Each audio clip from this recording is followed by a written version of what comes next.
প্রিয় লিসেনার্স, এই মুহূর্তে যে স্টোরিটি আমি আপনাদের সাথে শেয়ার করতে যাচ্ছি, এই স্টোরিটি আমি শুনেছিলাম ২০১৩ সালে ঢাকার নবাবগঞ্জ উপজেলায়। ওই সময়ে আমি নবাবগঞ্জ উপজেলায় থাকতাম আমার বোনের বাসায়। ওখান থেকেই আমি ইউনিভার্সিটিতে ক্লাস করতে যেতাম। বেশ দূরের পথ ছিল যদিও সেখান থেকে।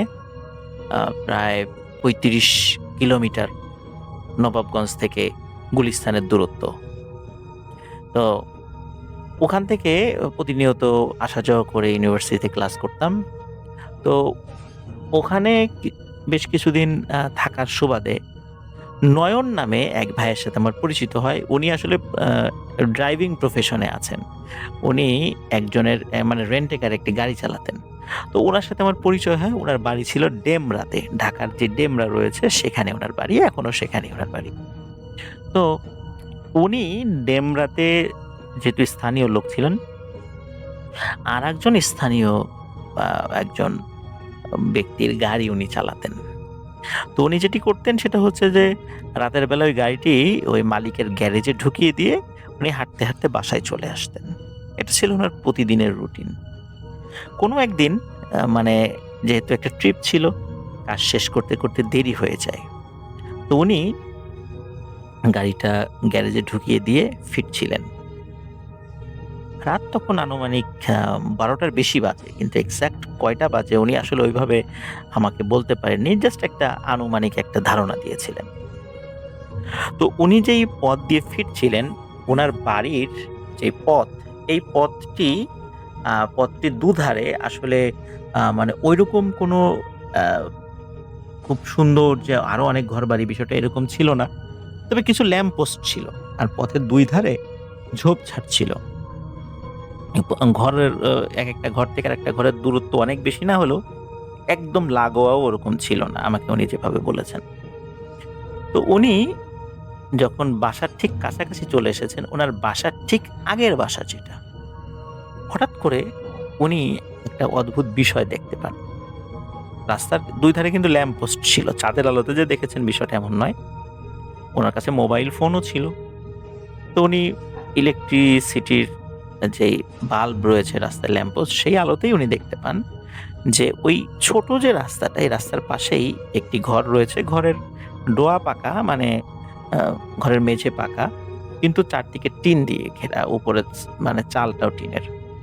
তো ওখানে যেই জানালা রয়েছে ঘরের সাথে, জানালার যেই পাল্লা রয়েছে, পাল্লা খোলা। কিন্তু ছোট, ছোট বামন আকৃতির কয়েকটা বাচ্চা ওই জানালার কাছে দাঁড়িয়ে আছে এবং এর মধ্যে একটা বাচ্চা আরেকজনের ঘাড়ের উপর দাঁড়িয়ে আছে এবং হাত ওই জানালার মধ্য দিয়ে ঢুকিয়ে দিয়ে কিছু একটা করার চেষ্টা করেছে। তো নয়ন ভাই মনে করেছে এরা মনে হয় মানে টোকাই বা এরকম চোর-টোর কিছু। তো উনি আবার বলে ওঠেন, "এই তোরা কারা?" তো নয়ন ভাই মনে করেছিলেন এটা তো বাচ্চা-কাচ্চারা হবে, পেছন থেকে যেটা দেখে মনে করেছিলেন। কিন্তু উনি যেটা দেখতে পান, এটা দেখার জন্য উনি প্রস্তুত ছিলেন না। উনি দেখতে পান ওই ৩-৪ টা যেই বাচ্চার মতো যারা ওখানে জানালার কাছে দাঁড়িয়ে ছিল, এরা প্রত্যেকেই নয়ন ভাইয়ের দিকে ঘুরে তাকান। ঘুরে তাকানোর সাথে, সাথে নয়ন ভাই দেখতে পান এদের প্রত্যেকের চোখ জ্বলজ্বল করছে এবং এদের চেহারায় কোনো বয়সের ছাপ, মানে কোনো বাচ্চার ছাপ নাই। দেখে মনে হচ্ছে সব বয়স্ক একেকটা মানুষ এবং ছোট, ছোট মানে হাফ প্যান্টের মতো পরা, খালি গায়ে ছিল। নয়ন ভাইকে দেখে এরা প্রত্যেকে হি, হি, হি করে হেসে ওঠে এবং হেসে যখন ওঠে তখন নয়ন ভাই তাদেরকে মানে ধাওয়া করে। ওরা কি করে? ওরা ওই পাশে থাকা ঝোপের মধ্যে একসাথে সবাই ঢুকে যায়। ঢুকে যাওয়ার পরে নয়ন ভাই মনে করেছে যে যাক, মানে গেছে, গেছে, এবার আমি বাসার দিকে চলে যাই। উনি আবার খেয়াল করেন যে পেছন থেকে ওই যে দুষ্টু যারা ওখানে যাদেরকে দেখেছিলেন, ওরা ওই ঝোপের মধ্যে বসে ঝোপ ঝাঁকাচ্ছে বা নাড়াচ্ছে এবং হি, হি, হি করে শব্দ করছে, হাসছে। মানে নয়ন ভাইকে উত্তেজিত করার চেষ্টা করছে, ভেংচি কাটছে। নয়ন ভাই খুব মেজাজ গরম হয়। উনি খুব সাহসী মানুষ ছিলেন, রাত বিরাতে গাড়ি চালান। তো উনি পাশে থাকা ওনার পায়ের কাছে থাকা মানে কিছু ইটের খণ্ড হাতে নেন। হাতে নিয়ে ওই ঝোপের মধ্যে ইট ছুঁড়ে মারেন। তো উনি একটা বিষয় দেখেন, সেটা হচ্ছে যে যেই ঝোপ একটু আগে ঝাঁকাচ্ছিল, এর ঠিক পেছন দিকে আরেকটা ঝোপ রয়েছে। সেই ঝোপে গিয়ে ঝাঁকাঝাঁকি করতেছে আর হি, হি, হি করে হাসতেছে এবং নয়ন ভাইকে মানে ব্যঙ্গ করছে। নয়ন ভাইয়ের মেজাজ আরো গরম হয়। এমনি উনি রাগী মানুষ ছিলেন। উনি কি করেন, রাস্তা থেকে ঝোপের মধ্যে নামেন। ঝোপের মধ্যে নেমে আবার পায়ের কাছ থেকে ইট সংগ্রহ করে ওই ঝোপের মধ্যে ঢিল ছোড়েন। উনি দেখতে পান ওই ঝোপ থেকে আরো ভেতরের দিকে অন্য একটা ঝোপে মানে ওই যার যে সমস্ত দুষ্টু যেগুলা ছিল ওরা ওখানে চলে গেছে এবং সেখানে গিয়ে ঝোপ ঝাঁকাঝাঁকি করছে। তো উনি একটা অদ্ভুত বিষয় দেখেন যে উনি আস্তে, আস্তে, আস্তে, আস্তে রাস্তা থেকে নেমে ঝোপের ভেতরে ঢুকে যাচ্ছেন। এভাবে ঢোকার একটা পর্যায়ে উনি খেয়াল করেন যে উনি পেছন দিকে যে ঝোপগুলো রেখে এসেছেন, সেই ঝোপগুলোও নড়ছে। কিছু একটা ঝাঁকাচ্ছে। উনি স্পষ্ট বুঝতে পারেন উনাকে আসলে চতুর্দিক থেকে ঘিরে ফেলা হয়েছে। উনি বোঝেন যে উনি বিপদে পড়ে গেছেন। উনি জোরে, জোরে আল্লাহু আকবার, আল্লাহু আকবার করতে, করতে চিৎকার দিতে, দিতে উনি ওই ঝোপ থেকে বের হয়ে যান। বের হয়ে যখনই উনি রাস্তায় উঠেছেন, উনি দেখতে পান রাস্তার এপাশ এবং ওপাশ দুপাশেই যে ঝোপগুলো রয়েছে সেই ঝোপগুলো নড়ছে। কিছু ঝাঁকাচ্ছে ওর ভেতর থেকে। তার মানে হচ্ছে এখানে ওই ৩-৪ টা প্রাণী না, অসংখ্য, অসংখ্য রয়েছে এই ঝোপঝাড়ের মধ্যে, যারা নয়ন ভাইকে ঘিরে ফেলেছে। এবার নয়ন ভাই আরো একটা ভয়ংকর জিনিস দেখতে পান। উনি দেখতে পান এগুলো এখন ঝোপঝাড় থেকে বের হয়ে নয়ন ভাইকে তাড়া করেছে। নয়ন ভাইয়ের বাসা যেহেতু কাছেই ছিল, উনি দৌড়াতে থাকেন এবং জোরে, জোরে আল্লাহু আকবার, আল্লাহু আকবার চিৎকার করতে, করতে দৌড়াতে থাকেন। উনার বাসার কাছে একদম যখন চলে আসছেন, উনার বাসা ছিল হচ্ছে টিন দিয়ে ঘেরা। মানে বাসার যেই দেয়াল মানে যে বেড়া, এটা টিনের বেড়া ছিল এবং বাসার যেই গেটটা ছিল সেটাও টিনের গেট ছিল। উনি বুঝতে পারেন যে এখন টিনের গেট নক করার মতো সময় হাতে নেই। উনি বাসার কাছে এসে ওই টিনের গেটের উপর ঝাঁপ দিয়ে পড়েন। উনি একটু মোটা-সোটা মানুষ ছিলেন। উনার শরীরের ভারে টিনের গেট বেড়াসহ ভেঙে বাড়ির উঠোনে গিয়ে পড়েন। প্রচণ্ড এই শব্দে বাড়ির লোকজন যখনই বের হয়ে আসছে, তখন বাড়ির লোকও স্পষ্টভাবে দেখতে পান অসংখ্য ছোট, ছোট এই দুষ্টু জিনেরা তাদের বাড়ির কাছে চলে এসেছে। কিন্তু যখনই অনেক মানুষ দেখতে পেয়েছে, তখন এরা সবাই আবার খুব দ্রুত গতিতে দৌড়ে ওই ঝোপের মধ্যে লুকিয়ে যায়। পরে আরো মানুষ আসে কিন্তু ওখানে আর কাউকে কেউ খুঁজে পায় না। নয়ন ভাই একদম মরতে, মরতে বেঁচে যান। ওই গেটের উপর ঝাঁপ দেওয়ার কারণে ওর হাতের কয়েকটা জায়গায় কেটে ছিলে যায়। কিন্তু সেটা কোনো মারাত্মক কিছু ছিল না, একদম স্বাভাবিক বিষয় ছিল। নয়ন ভাই মারাত্মক ভয় পেয়েছিলেন। ঘটনা কিন্তু এখানেই শেষ নয় প্রিয় লিসেনার্স। নয়ন ভাই এই ঘটনার পরে উনি পরের দিন ওই যে বাড়িতে, যে বাড়িতে ওই দুষ্টু জিনেরা জানালার মধ্য দিয়ে কিছু একটা করার চেষ্টা করছিল। আসলে কি করছিল সেটা উনার জানার ইচ্ছা ছিল। কারণ উনিও কিন্তু রাতের বেলা উনার পরিবারকে বলেছিলেন যে উনি ফেরার পথে এরকম জিনিস দেখেছিলেন, ওই বাড়িতে এরকম করছিল, যার ফলশ্রুতিতে এই ঘটনা ঘটেছে। তখন তারাও পরের দিন ওই বাড়িতে যান যে এরকম একটা ঘটনা ঘটেছে। আসলে ওই জানালার কাছে ওই বাড়ির সদ্য ভূমিষ্ঠ একটি বাচ্চা, ওই বাচ্চাকে নিয়ে তার মা শুয়েছিল। এই দুষ্টু জিনেরা ওই বাচ্চার ক্ষতি করার জন্য ওখানে গিয়েছিল। কিন্তু নয়ন ভাইয়ের উপস্থিতি কারণে ওরা তেমন ক্ষতি করতে পারে নাই।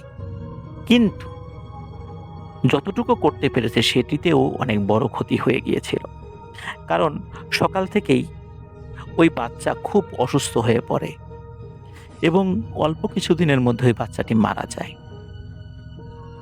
হয়তোবা নয়ন ভাই আরো আগে আসলে ওই দুষ্টু জিনেরা ওইখানে আসতে পারতো না। কিন্তু যাই হোক, যেটা ভাগ্য সেটা তো মেনে নিতে হবে।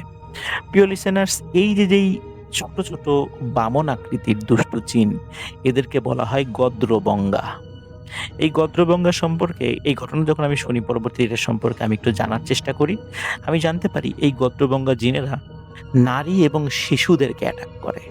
এদের মূল টার্গেটই থাকে হচ্ছে নারী এবং শিশু। বিভিন্ন ডোবা, নালা, খাল, বিল, পুকুর, বিশেষ করে যেগুলো পচা পুকুর, তারপর ঝোপঝাড়, এইগুলোর মধ্যে এই গদ্রবঙ্গা জিনগুলো থাকে। এখনো পর্যন্ত সাঁওতাল সম্প্রদায়ের লোকেরা এই গদ্রবঙ্গা জিনের উপাসনা করে। এই গদ্রবঙ্গা জিন নাকি কোনো তাদেরকে যারা উপাসনা করবে তাদেরকে ধনী বানিয়ে দেয়, স্বর্ণের মোহর এনে দেয়। কিন্তু এর বিনিময়ে ওরা ওই পরিবারের কোনো বাচ্চা সদস্যকে মেরে ফেলে, খেয়ে ফেলে বা নিয়ে যায়, বা এমন কিছু চেয়ে বসে যা একটি প্রাণকে নিঃশেষ করে দেয়। এটি ছিল ঘটনা, প্রিয় লিসেনার্স। আশা করি সবার ভালো লেগেছে। সবাই ভালো থাকবেন, সুস্থ থাকবেন। আসসালামু আলাইকুম।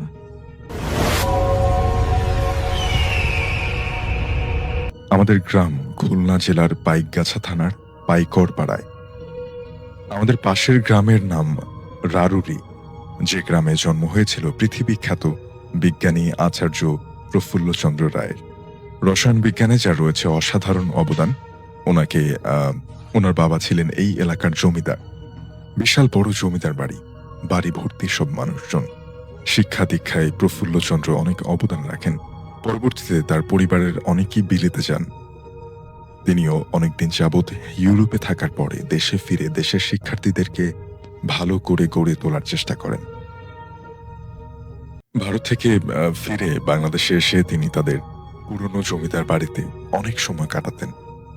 গ্রামের সব বাচ্চা কাচ্চাদের পড়াতেন। তার বাড়ির ম্যাপটা দেখলে বোঝা যাবে যে চারপাশে উঁচু বিল্ডিং দিয়ে ঘেরা, মাঝখানে বিশাল বড় একটা উঠান। সেটা বেশ একটা মাঠের মতোই বলা চলে। সেই উঠোনে তিনি প্রায় বাচ্চাদেরকে পড়াতে বসতেন। তখন তার বয়স অনেক হয়েছে, বৃদ্ধ হয়ে গেছেন। জমিদার বাড়ির পাশ দিয়ে গেলেই মানুষ শুনতে পেত প্রফুল্লচন্দ্র বাচ্চাদেরকে পড়াচ্ছেন। কয়েক বছর পরে তিনি মারা যান। তিনি মারা যাবার পর আমেরিকা থেকে কিছু বিজ্ঞানী তার দেহ তাদের দেশে নিয়ে যাওয়ার জন্য অনুরোধ করেন, কিন্তু তার পরিবার থেকে সেটা মেনে নেওয়া হয় না। তারা হিন্দু শাস্ত্র মোতাবেকই তার শেষকৃত্য করেন।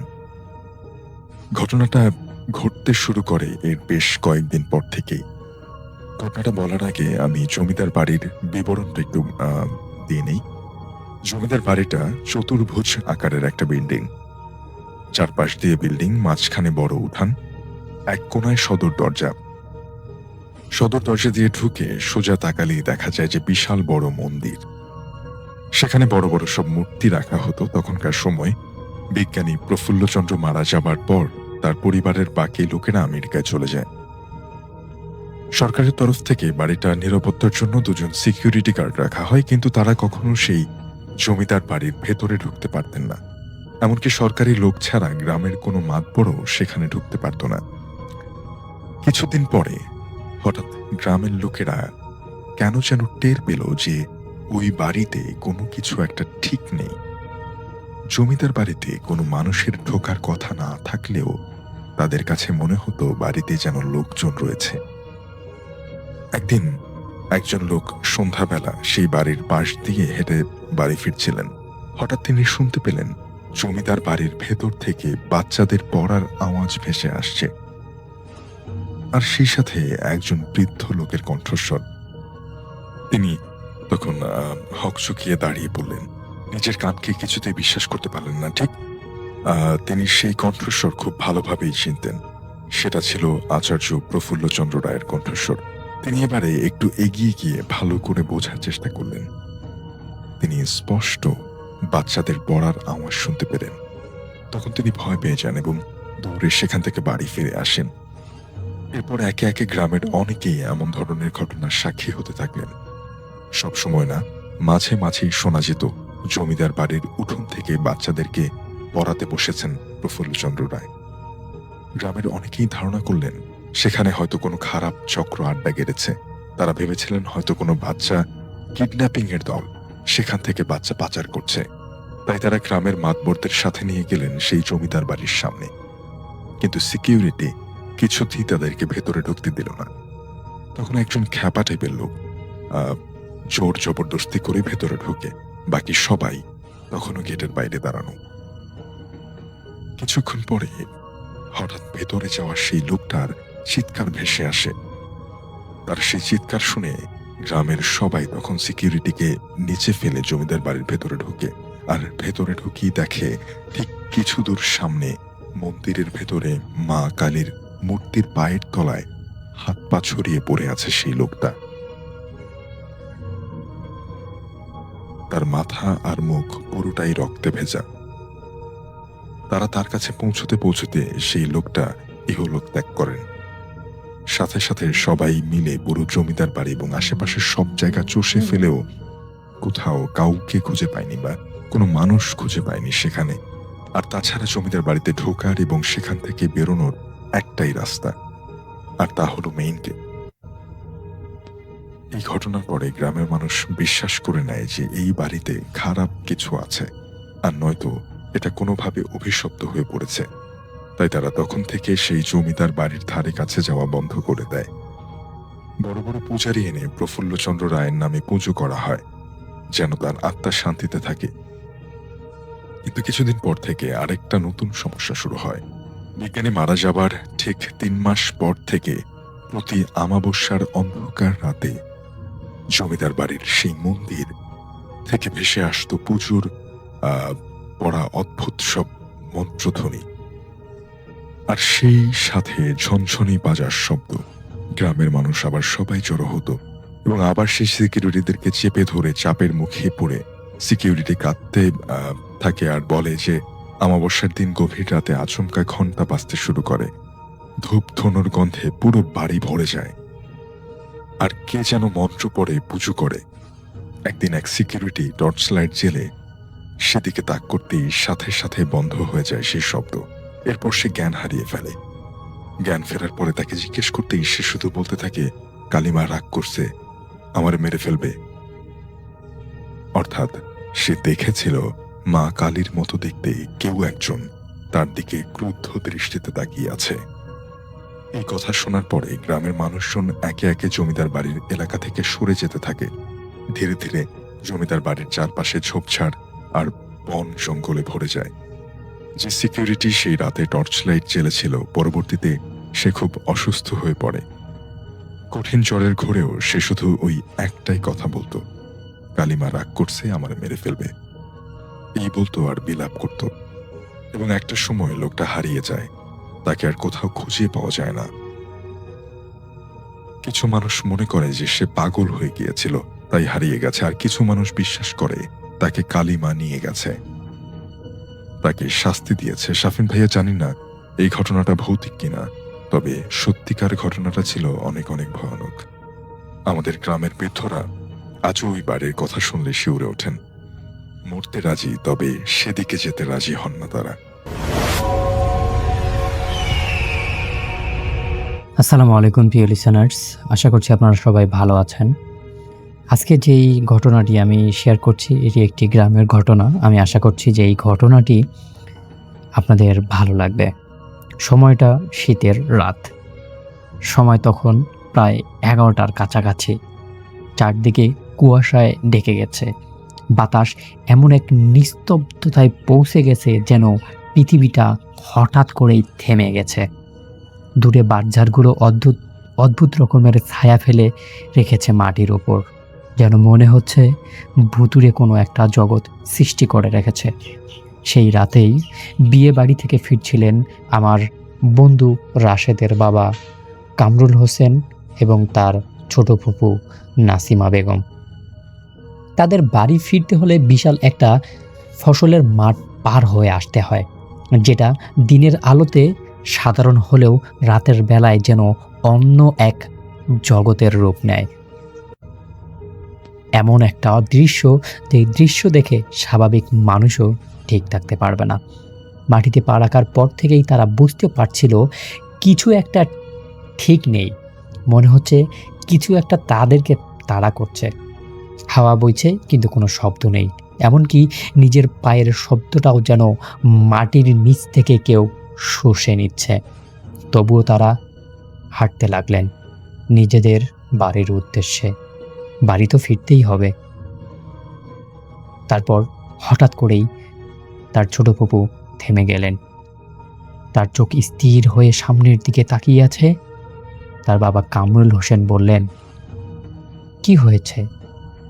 ঠিক তখনই তারা দেখতে পারে মাঠের মাঝখানে দাঁড়িয়ে আছে একটা সাদা গরু। কিন্তু সেটা সাধারণ গরু নয়, তার শরীরের রং এতটাই সাদা যেন অন্ধকারের ভিতরে জ্বলছে। আর চোখ দুটো অস্বাভাবিকভাবে স্থির, গভীর, আর ভিতর থেকে যেন লালচে আলো বের হচ্ছে। কামরুল সাহেব এবার একটা ঢিল তুলে ছুঁড়ে মারলেন সেই সাদা জন্তুটার দিকে। ঢিলটা গিয়ে পড়ল ঠিক সেই গরুটার পাশে। কিন্তু শব্দ হওয়ার সাথে সাথেই গরুটা ধীরে ধীরে মাথা তুলে তাকালো। সেই মুহূর্তে তাদের মনে হলো ওটা গরু নয়, একটা অন্য জিনিস, যা গরুর রূপ নিয়ে তাদেরকে ভয় দেখানোর চেষ্টা করছে। তারপর যেটা ঘটল সেটা আরও বেশি ভয়ানক। গরুটি দৌড়ে পালালো না, বরং ধীরে ধীরে তাদের দিকে হাঁটা শুরু করলো। তার পা মাটিতে পড়ছে না, কিন্তু শব্দ হচ্ছে। প্রতিটি পা ফেলার সাথে সাথে চারপাশের কুয়াশা যেন ঘন হয়ে উঠছে। পৃথিবীটা যেন আরো বেশি ভয়ানক হয়ে উঠছে। হঠাৎ করেই গরুটি মাঝপথে থেমে গেল। আমাদের থেকে প্রায় 50 হাত দূরত্ব হবে। মাথাটা কাত করে এমনভাবে তাকালো যেন আমাদের দিকে কোনো মানুষ তাকিয়ে আছে। নাসিমা ফুপুর গলা একদম শুকিয়ে গেল। তিনি ফিসফিস করে বললেন, ভাই, এটা ঠিক না। তারপর এই গরুটার শরীর কাঁপতে শুরু করলো, যেন ভিতর থেকে কেউ সেটাকে ছিঁড়ে দুমড়ে মুচড়ে ফেলে দিচ্ছে। আর এক মুহূর্তের মধ্যে সেটা কুয়াশার মধ্যে একদম মিশে গেল। সেটা কি ছিল দুজনের চিন্তা করার সময়ও নেই, কারণ তাদেরকে বাড়ি ফিরতে হবে। তারপর একটা বৃদ্ধ নারী, সাদা শাড়ি পরা, মাথা নিচু করে দাঁড়িয়ে আছে ঠিক যেখানে গরুটা মিশিয়ে গিয়েছিল। তার চুলগুলো অস্বাভাবিকভাবে লম্বা, মুখ ঢেকে রেখেছে। তারা স্থির হয়ে দাঁড়িয়ে রইল। কোনো শব্দ নেই, শুধু দূর থেকে কুকুর হঠাৎ চিৎকার করে উঠল। কামরুল সাহেব কিছু বলতে চাচ্ছিলেন, ঠিক তখন এই বৃদ্ধ মাথা তুলে তাকালো। তার চোখ একদম ফাঁকা, কোনো মনি নেই চোখের ভিতরে, শুধু সাদা অংশ, আর ঠোঁটে এক ধরনের বিকৃত হাসি। এক পলকের মধ্যেই সব কিছু যেন বদলে গেল। তারা দৌড়ে বাড়ির দিকে ছুটতে চাইল। বুক ধরপড় করছে, নিঃশ্বাস ভারী হয়ে উঠেছে। বাড়ির কাছে পৌঁছতেই তারা থপ করে থেমে গেল। বারান্দাটা দেখতেই তারা আরো বেশি ভয় পেয়ে গেল, কারণ তাদের বাড়ির বারান্দায় সেই বৃদ্ধ বসে আছে। একবারে সে পানের বাটা খুলে বসে আছে, ধীরে ধীরে পান চিবাচ্ছে। ঠোঁটের কোণে লাল রং জমে আছে, কিন্তু সেটা পান না, রক্তর মতো লাগছিল। মনে হচ্ছিল কারো গোশত চিবিয়ে খাচ্ছে। তারপর নাচিমা কাঁপতে কাঁপতে বললেন, আপনি কে? আমাদের বাড়িতে? বৃদ্ধ কোনো উত্তর দিল না, ধীরে ধীরে মাথা তুলল। তারপর যা ঘটলো সেটা মানুষের চোখে দেখা সম্ভব না। সে আস্তে আস্তে দাঁড়ালো, কিন্তু তার পা মাটিতে ছোঁয়নি। মাটির ওপর সে দাঁড়িয়ে আছে। সে আস্তে আস্তে দাঁড়ালো এবং ভাসমান অবস্থায় আমাদের সামনের দিকে এগিয়ে এলো। তার মুখে সেই বিকৃত হাসিটা যেন লেগেই আছে। তারপর খুব নিচু কর্কশ কণ্ঠস্বরে বলল, তোমরা আমাকে ডেকেছিলে। এই কথাটা শুনেই নাচিমা চিৎকার করে জ্ঞান হারিয়ে ফেলল। কামরুল চাচা পিছনে গিয়ে হোঁচট খেলেন। তার মনে পড়ে গেল মাঠে ঢেল ছোড়ার সময় তিনি মনে মনে বলেছিলেন, দেখি তো কে আছে। সেই চ্যালেঞ্জটাই হয়তো নিয়ে নিয়েছে সেখানকার থাকা জিনগুলো। ভয়ে পাগলের মতো দৌড়ে তিনি পাশের গুড়ের চুলার দিকে গেলেন। সেখানে কয়েকজন মানুষ ছিল। সবাই মিলে ফিরে এসে নাসিমাকে উদ্ধার করলো, কিন্তু আশ্চর্য বিষয় হলো তখন বারান্দায় কেউ ছিল না। শুধু পানের বাটা খোলা, আর ভিতরে লাল রং কিছু লেগে আছে। মনে হচ্ছে একটু আগেই কেউ এটাকে ধরেছিল। সেই রাতের পর নাসিমা ৩ দিন পুরো জ্বরের মধ্যে ছিলেন। মাঝে মধ্যে তিনি ঘুমের মধ্যে বলতেন, কিন্তু সেই কণ্ঠটা তার ছিল না। তিনি বলতেন, আমি তোদের ছাড়ব না, তোদের ঘরেই থাকব। তিনি একা থাকলেই অনুভব করতেন কেউ না কেউ তাকে ডাকছে। রাতে ঘুম থেকে উঠে দেখতেন বারান্দায় কেউ বসে আছে, কাছে গেলে কিছুই নেই। এই রকমভাবে প্রায় ১ মাস পর তিনি ঘুম থেকে উঠে পানির জন্য বাহিরে গেলেন। দরজার কাছেই এসে তিনি একদম জমে গেলেন। আবার সেই বারান্দায় সেই বৃদ্ধ বসে আছে। এবার সে সরাসরি তার দিকে তাকিয়ে আছে, মুখে রক্তিমাখা হাসি। ধীরে ধীরে সে বলল, এবার তোর পালা। পরদিন সকালে কামরুল চাচাকে অজ্ঞান অবস্থা পাওয়া যায়। তার গলায় হালকা কিছু একটা দাগ ছিল, মনে হচ্ছিল কেউ যেন তার গলাটা চেপে ধরেছে। তারপর থেকে তিনি আর কখনো স্বাভাবিক হননি। গ্রামের মানুষ বলে সেই মাঠ এখনো আছে, কিন্তু মাঝরাতে কেউ যদি ভুল করে সেখানে যায়, মাঝে মাঝে দেখা যায় একটা সাদা গরু দাঁড়িয়ে আছে। আর কেউ যদি সাহস করে তাকিয়ে থাকে, তাহলে কিছুক্ষণ পরেই বুঝতে পারে ওটা গরু না, অন্য কিছু। এটাই ছিল ঘটনা। ঘটনাটা কেমন লাগলো অবশ্যই জানাবেন। আপনাদের মন্তব্যগুলো আমাদের কাছে অনেক গুরুত্বপূর্ণ। সবাই ভালো থাকবেন, সুস্থ থাকবেন। আপনাদের মঙ্গল এবং সুস্বাস্থ্য কামনা করে শেষ করছি। আল্লাহ হাফেজ। কাহিনীটি আমার সাথে শেয়ার করেছে মিলন, খুলনা থেকে, এবং তিনি লিখেছেন কাহিনীটা যেন আমি আমার মতো করে শেয়ার করি। তো আমি অবশ্যই আমার মতো করে শেয়ার করার চেষ্টা করব। তো এই কাহিনীটি ঘটেছিল অনেক অনেক দিন আগে, ব্রিটিশ আমলে, এবং এটি ঘটেছিল মিলনের নানার ভাইয়ের সাথে। ওনার নাম ছিল মুসাব্বির, এবং এটাও তার যৌবনকালের একটি কাহিনী। তো যে সময়কার কথা বলছি, সেই সময় যেটা হতো, গ্রামে বিদ্যুতের প্রচলন ছিল না, একেবারেই না। এবং তখন যেটা হতো যে মানুষের জীবনযাত্রা ছিল দিন কেন্দ্রিক। মানুষ দিনের বেলা কাজ করত, সন্ধ্যার পরে মানুষ ঘুমিয়ে যেত।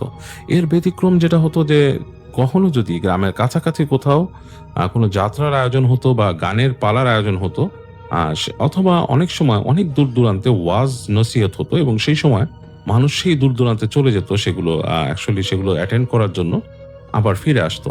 আরেকটা জিনিস হতো যে মানুষ হাট বারে যেত, এবং হাটের জন্য একটি নির্দিষ্ট দিন থাকতো, এবং সে হাটের দিনও মানুষ হাট থেকে যখন আসতো তখনও রাত হয়ে যেত। সো এই কিছু দিন ছাড়া মানুষ কিন্তু অ্যাকচুয়ালি রাতের বেলা জাগতো না, এবং সন্ধ্যার পরপরই পুরো গ্রাম নিস্তব্ধ হয়ে যেত। এবং যারা এই দূর দূরান্ত থেকে আসতেন তারাও কিন্তু এই গভীর রাতে একা একা হেঁটে আসতেন। আর এছাড়া আরেকটা ব্যাপার ছিল চাষাবাদের ব্যাপারটা। যারা কৃষক ছিলেন, যারা চাষাবাদ করতেন, তাদের একটা ব্যাপার ছিল যে তারা যাদের লোকবল একদমই কম, তারা যেটা করতেন যে ভোর রাতে উঠে যেতেন, মানে সেই যখন ফজরের সময়, সেই সময় উঠে যেয়ে তারা তাদের জমিতে চলে যেতেন, এবং জমিতে যেয়ে তারা চাষ করতেন। এবং সেখানে যেয়ে তারা তাদের চাষাবাদ করে দেখা যেত যে বেলা কিছুটা গড়িয়ে গেলে চলে আসতেন বাসায়। তো যাই হোক, এই ছিল তখনকার জীবন ব্যবস্থা। এটা এই কাহিনীর সাথে সঙ্গত, কারণ কাহিনীর কিছু প্রসঙ্গের সাথে এগুলো মিল আছে, এর জন্যই আমাকে বলতে হলো এগুলো। তো এই যে কাহিনীর যে মানুষটা, যার নাম হচ্ছে মুসাব্বির, যার সাথে ঘটেছে, তিনি একদিন রাতে আসছিলেন হাট থেকে, এবং তখন অলরেডি অনেক রাত হয়ে গেছে, গভীর রাত। তিনি ফিরে আসছেন, তাদের প্রায় ৩-৪ গ্রাম দূরে সেই হাটটা বসেছিল, এবং সেখান থেকে তিনি আসছেন রাতের বেলা। তো তিনি যখন হেঁটে হেঁটে আসছেন, আস্তে আস্তে তিনি মোটামুটি যেই হাটের যে শেষ প্রান্তটা তিনি পার হয়ে আসছেন, সেখানে অলরেডি সবকিছু ক্লোজ হয়ে গেছে। এবং তখন ২-১ জন ব্যবসায়ীর সাথে তার দেখা হয়। ২-১ জন ব্যবসায়ী তারাও বিভিন্ন জায়গায় যাবেন, তারা কয়েকজন তার গ্রামের কাছাকাছি আসবেন, বাট তিনি আলাপ করে বুঝতে পারলেন যে তার গ্রামে কেউ ফিরে আসছেন না, তিনি একাই আসছেন সেখানে। তো যাই হোক, তারা রওনা দিলেন। তিনি কয়েকজনের সাথেই হেঁটে হেঁটে আসছেন, গভীর রাত, এবং রাত নিশুতি হয়ে গেছে। যখন আসছেন, চারিপাশে দেখা যাচ্ছে যে একটা হালকা কুয়াশা মণ্ডিত, দূরের ফসলের মাঠ কিছুই দেখা যাচ্ছে না। তো যেহেতু তখনকার সময় বিদ্যুৎ ছিল না, এবং তাদের কাছে তখনকার সময় ফ্ল্যাশ লাইটও ছিল না, এবং আসছেন, তো সেই যে মুসাব্বির সাহেব বা মুসাব্বির যিনি ছিলেন, তার কাছে যেটা ছিল, তার কাছে একটা লণ্ঠন ছিল, মানে কেরোসিনের একটা হারিকেন আর কি। তো তো সেটা ছিল একটা ম্যাচ ছিল এবং তিনি তামাক খেতেন, সেই তামাক এগুলো নিয়েই তিনি চলে আসছেন। আর কিছু হাটের থেকে জিনিস কেনাকাটা করেছিলেন। তার বাজারের যে ব্যাগটা, সেই থলের মধ্যে কিছু বাজার আছে। তো যাই হোক, তিনি আসছেন এবং তার সাথের মানুষদের সাথে আসছেন। ঠান্ডা পড়েছে, বেশ খানিকটা ঠান্ডা পড়েছে। শাল দিয়ে নিজেদেরকে মুড়িয়ে নিয়েছেন তারা এবং হেঁটে, হেঁটে আসছেন এবং তাদের নিজেদের মধ্যে কিছু কথোপকথন হচ্ছে এবং শীতের কারণে মানে দেখা যাচ্ছে তারা বেশ জুবুথুবু হয়েই হাঁটছেন এবং শীতটা মানে বেশ গায়ে লেগে যাচ্ছে তাদের। তো এভাবে চলে আসছেন কুয়াশামণ্ডিত রাস্তা এবং অনেক দূর এবং রাস্তার মধ্যে খুব একটা যে চাঁদ দেখা যাচ্ছে তাও না। সেদিন চাঁদও ছিল না খুব একটা। মানে চাঁদের আলোও খুব আসছিল না। মানে হালকা চাঁদ ছিল এবং সেটা প্রায় মেঘে ঢেকে যাচ্ছিল এবং কুয়াশার কারণে কোনো কিছুই দৃষ্টিগোচর হচ্ছিল না। রাস্তা দিয়ে হেঁটে আসছেন তারা। তো আলাপ করতে, করতে একটা সময় আসলো একটা জায়গায় তারা হেঁটে যেখান থেকে রাস্তা চলে গেছে, মানে একটা চৌরাস্তা, মানে ২ পাশে ২ রাস্তা চলে গেছে। আরেকদিকে যে মুসাব্বিরদের গ্রামে আসার জন্য যে রাস্তা সেটা। এবং সেই চৌরাস্তার কাছে যখন চলে আসলেন, বাকি যে তার সাথে সঙ্গীরা ছিল তারা চলে গেলেন। ২ জন চলে গেলেন এক পাশে, আরো ২ জন চলে গেলেন আরেক দিকে। তারা বললেন যে, "ঠিক আছে, আমরা চলে যাচ্ছি তো আপনার সাথে। তো এতটুকুই আসলাম আমরা। যাই হোক, ভালো থাকেন। পরে আবার যদি আসেন পরে দেখা হবে।" তো চলে গেল তারা সবাই। তো মুসাব্বির একা, একা রওনা দিলেন সোজা রাস্তায়। তার রাস্তাটা ছিল সোজা। তিনি আসছেন এবং হেঁটে, হেঁটে যাচ্ছেন, সামনে যাচ্ছেন এবং একটা পর্যায়ে তিনি কিন্তু গ্রামেরই মানুষ, তিনি এরকম চলাফেরা করতে অভ্যস্ত। কিন্তু কেন জানি সেই দিন কুয়াশাটা বেশি পড়েছে এবং চাঁদ খুব একটা দেখা যাচ্ছে না। চাঁদের আলোটা প্রায় চাঁদ দেখা যাচ্ছে একটা ঘন মেঘে, মানে একটা জমাট বাঁধা মেঘে আটকানো। মাঝে, মাঝে হঠাৎ চাঁদ একটু উঁকি দিচ্ছে। তো সেই চাঁদের আলোটা হঠাৎ যখন পড়ছে, কুয়াশাটা মনে হচ্ছে একটা ঘোলাটে বর্ণের পানির আকার ধারণ করছে। যেমন জিনিসটা অনেকটা এরকম, আমি যদি বলি যে আপনারা যদি একটা গ্লাসের মধ্যে অল্প দুধ থাকা অবস্থায় পানি ঢেলে দেন, যেটা হবে সেই গ্লাসের পানি কিন্তু একটা ঘোলাটে বর্ণ ধারণ করবে। যেই রংটা আসে সেরকম রং হচ্ছে আশেপাশে যখন চাঁদ বেরিয়ে আসছে, আশেপাশের কুয়াশাটা সেরকম একটা রং ধারণ করছে এবং বেশ শীত। এবং যখন নাকি মুসাব্বির একা হয়ে গেলেন, তার মনে হচ্ছে যে শীতটা আরো জেঁকে বসলো এবং তিনি বেশ অস্বস্তি ফিল করছেন, কারণ তার হাত দিয়ে ব্যাগ ধরে রাখা লাগছে। তিনি নিজের ২ হাত ভাঁজ করে নিলেন, কিন্তু সেই ব্যাগটাকে টেনে উঠিয়ে ফেললেন। ২ হাত ভাঁজ করে ব্যাগ উঠিয়ে ফেললেন এবং হাতে সেই লণ্ঠনটাও আছে এবং তিনি বেশ একটু কাঁপতে, কাঁপতেই চলে আসছেন এবং ওই দিন তার কাছে কেমন জানি একটু ভয়, ভয় লাগছিল। ভয় লাগছিল কারণ একা এবং কোথাও কিচ্ছু নেই। যদিও তিনি এরকম অভ্যস্ত, বাট বেশিরভাগ সময় তিনি যখন হাট থেকে ফেরেন বা কোনো একটা ওয়াজে যান বা কোনো রকম এরকম কোনো মহফিলে বা কোথাও যান, তখন দেখা যাচ্ছে ১ জন ২ জন মানুষ সাথে থাকে। বাট ওই দিন কেন জানি তার সাথে কেউ নেই। মানে কোনো একটা কারণে ওই দিন কাউকে তিনি সাথে আসার সময় জোটাতে পারেননি। তো তিনি আসছেন, হেঁটে, হেঁটে আসছেন। যদিও মুসাব্বিরকে একদমই ভীতু মানুষ বলা যাবে না। তিনি বেশ সাহসী একজন মানুষ। তিনি বেশ সাহস করেই চলাফেরা করেন। তো তিনি যখন আসছেন, রাস্তা পার হচ্ছেন বা পাশে ফসলের বিস্তীর্ণ ক্ষেত এবং দূরে দেখা যাচ্ছে গাছপালা। মানে গাছপালা আছে, সেগুলোর অবয়ব দেখতে পাচ্ছেন, পুরো গাছপালা কিন্তু দেখতে পাচ্ছেন না। তো তিনি আসছেন। তো একটা সময় তিনি একটা বাঁকে আসলেন, যে বাঁকটা হচ্ছে ডান দিকে বাঁক নিয়ে গেছে আর তার সামনে যেগুলো সেখানে পুকুর এবং তার পাশে কিছু বাঁশঝাড় আছে এবং সেই বাঁশঝাড়ের কাছে যখন তিনি এসছেন, তখন তিনি হঠাৎ করে দূর থেকে বুঝতে পারলেন, এই সময় চাঁদ বেরিয়ে আসছে একটু, বুঝতে পারলেন যে একটা মানুষ বসে আছে সেখানে। মানুষ বা কেউ, মানে আসলে মানুষ পুরোপুরি বোঝা যাচ্ছে না। মনে হচ্ছে যে একটা চাদর মুড়ি দিয়ে কেউ একজন বসে আছে। তো তিনি দেখেছেন তার থেকে প্রায় ১০-১২ ফিট দূরে। তো তিনি যখন হেঁটে, হেঁটে কাছিয়ে আসছেন, তিনি কিন্তু হাঁটার গতিটা কমিয়ে দিলেন ওটাকে দেখে। একবার তিনি ভাবলেন যে এই চাঁদের আলো তো হঠাৎ আসছে চলে যাচ্ছে, আমি কি লণ্ঠনটা জ্বালিয়ে নেব? একবার ভাবছেন উনি। তো তারপরও আবার একটু অস্বস্তি ফিল করছেন। তো তিনি হাঁটার গতিটা কমিয়ে তিনি আস্তে, আস্তে আসছেন। তো তখনও চাঁদের আলো আছে। চাঁদের আলোতে বোঝা যাচ্ছে দূরে মনে হচ্ছে কালো চাদর গায়ে দিয়ে কেউ বসে আছে। বেশ কুঁজো হয়ে বসে আছে এবং সেটা যে কিছু একটা মানুষ বা কিছু সেটা বোঝা যাচ্ছে তার মুভমেন্টে। আর সেটা জেস্চারে তিনি বুঝতে পারছেন যে এটা কোনো মানুষ হবে। কারণ অন্য কোনো প্রাণী এরকম হয় না। হ্যাঁ? এবং আরো যখন কাছিয়ে গেলেন, তিনি আরো সিওর হলেন যে ওটা কোনো মানুষই বসে আছে। উনি একটু অস্বস্তি ফিল করলেন যে একটা মানুষ এরকম গভীর রাতে বাঁশঝাড়ের পাশে বসে থাকবে কেন? তো তিনি একটু কাছিয়ে যখন এসছেন প্রায় ৮-১০ ফিট দূরে, তখন তিনি থেমে দাঁড়ালেন কারণ অনেক কথা উনি শুনেছেন এবং এই ধরনের কথা গ্রামে প্রচলিত থাকে, কুসংস্কার বা সংস্কার বা এই ধরনের অতিপ্রাকৃত জিনিসের কথা কিন্তু গ্রামে সবাই জানে। তো তিনি গলা খাকারি দিলেন, কেসে উঠে বললেন, এই কে ওইখানে ভাই, কেরা বসে আছেন এখানে?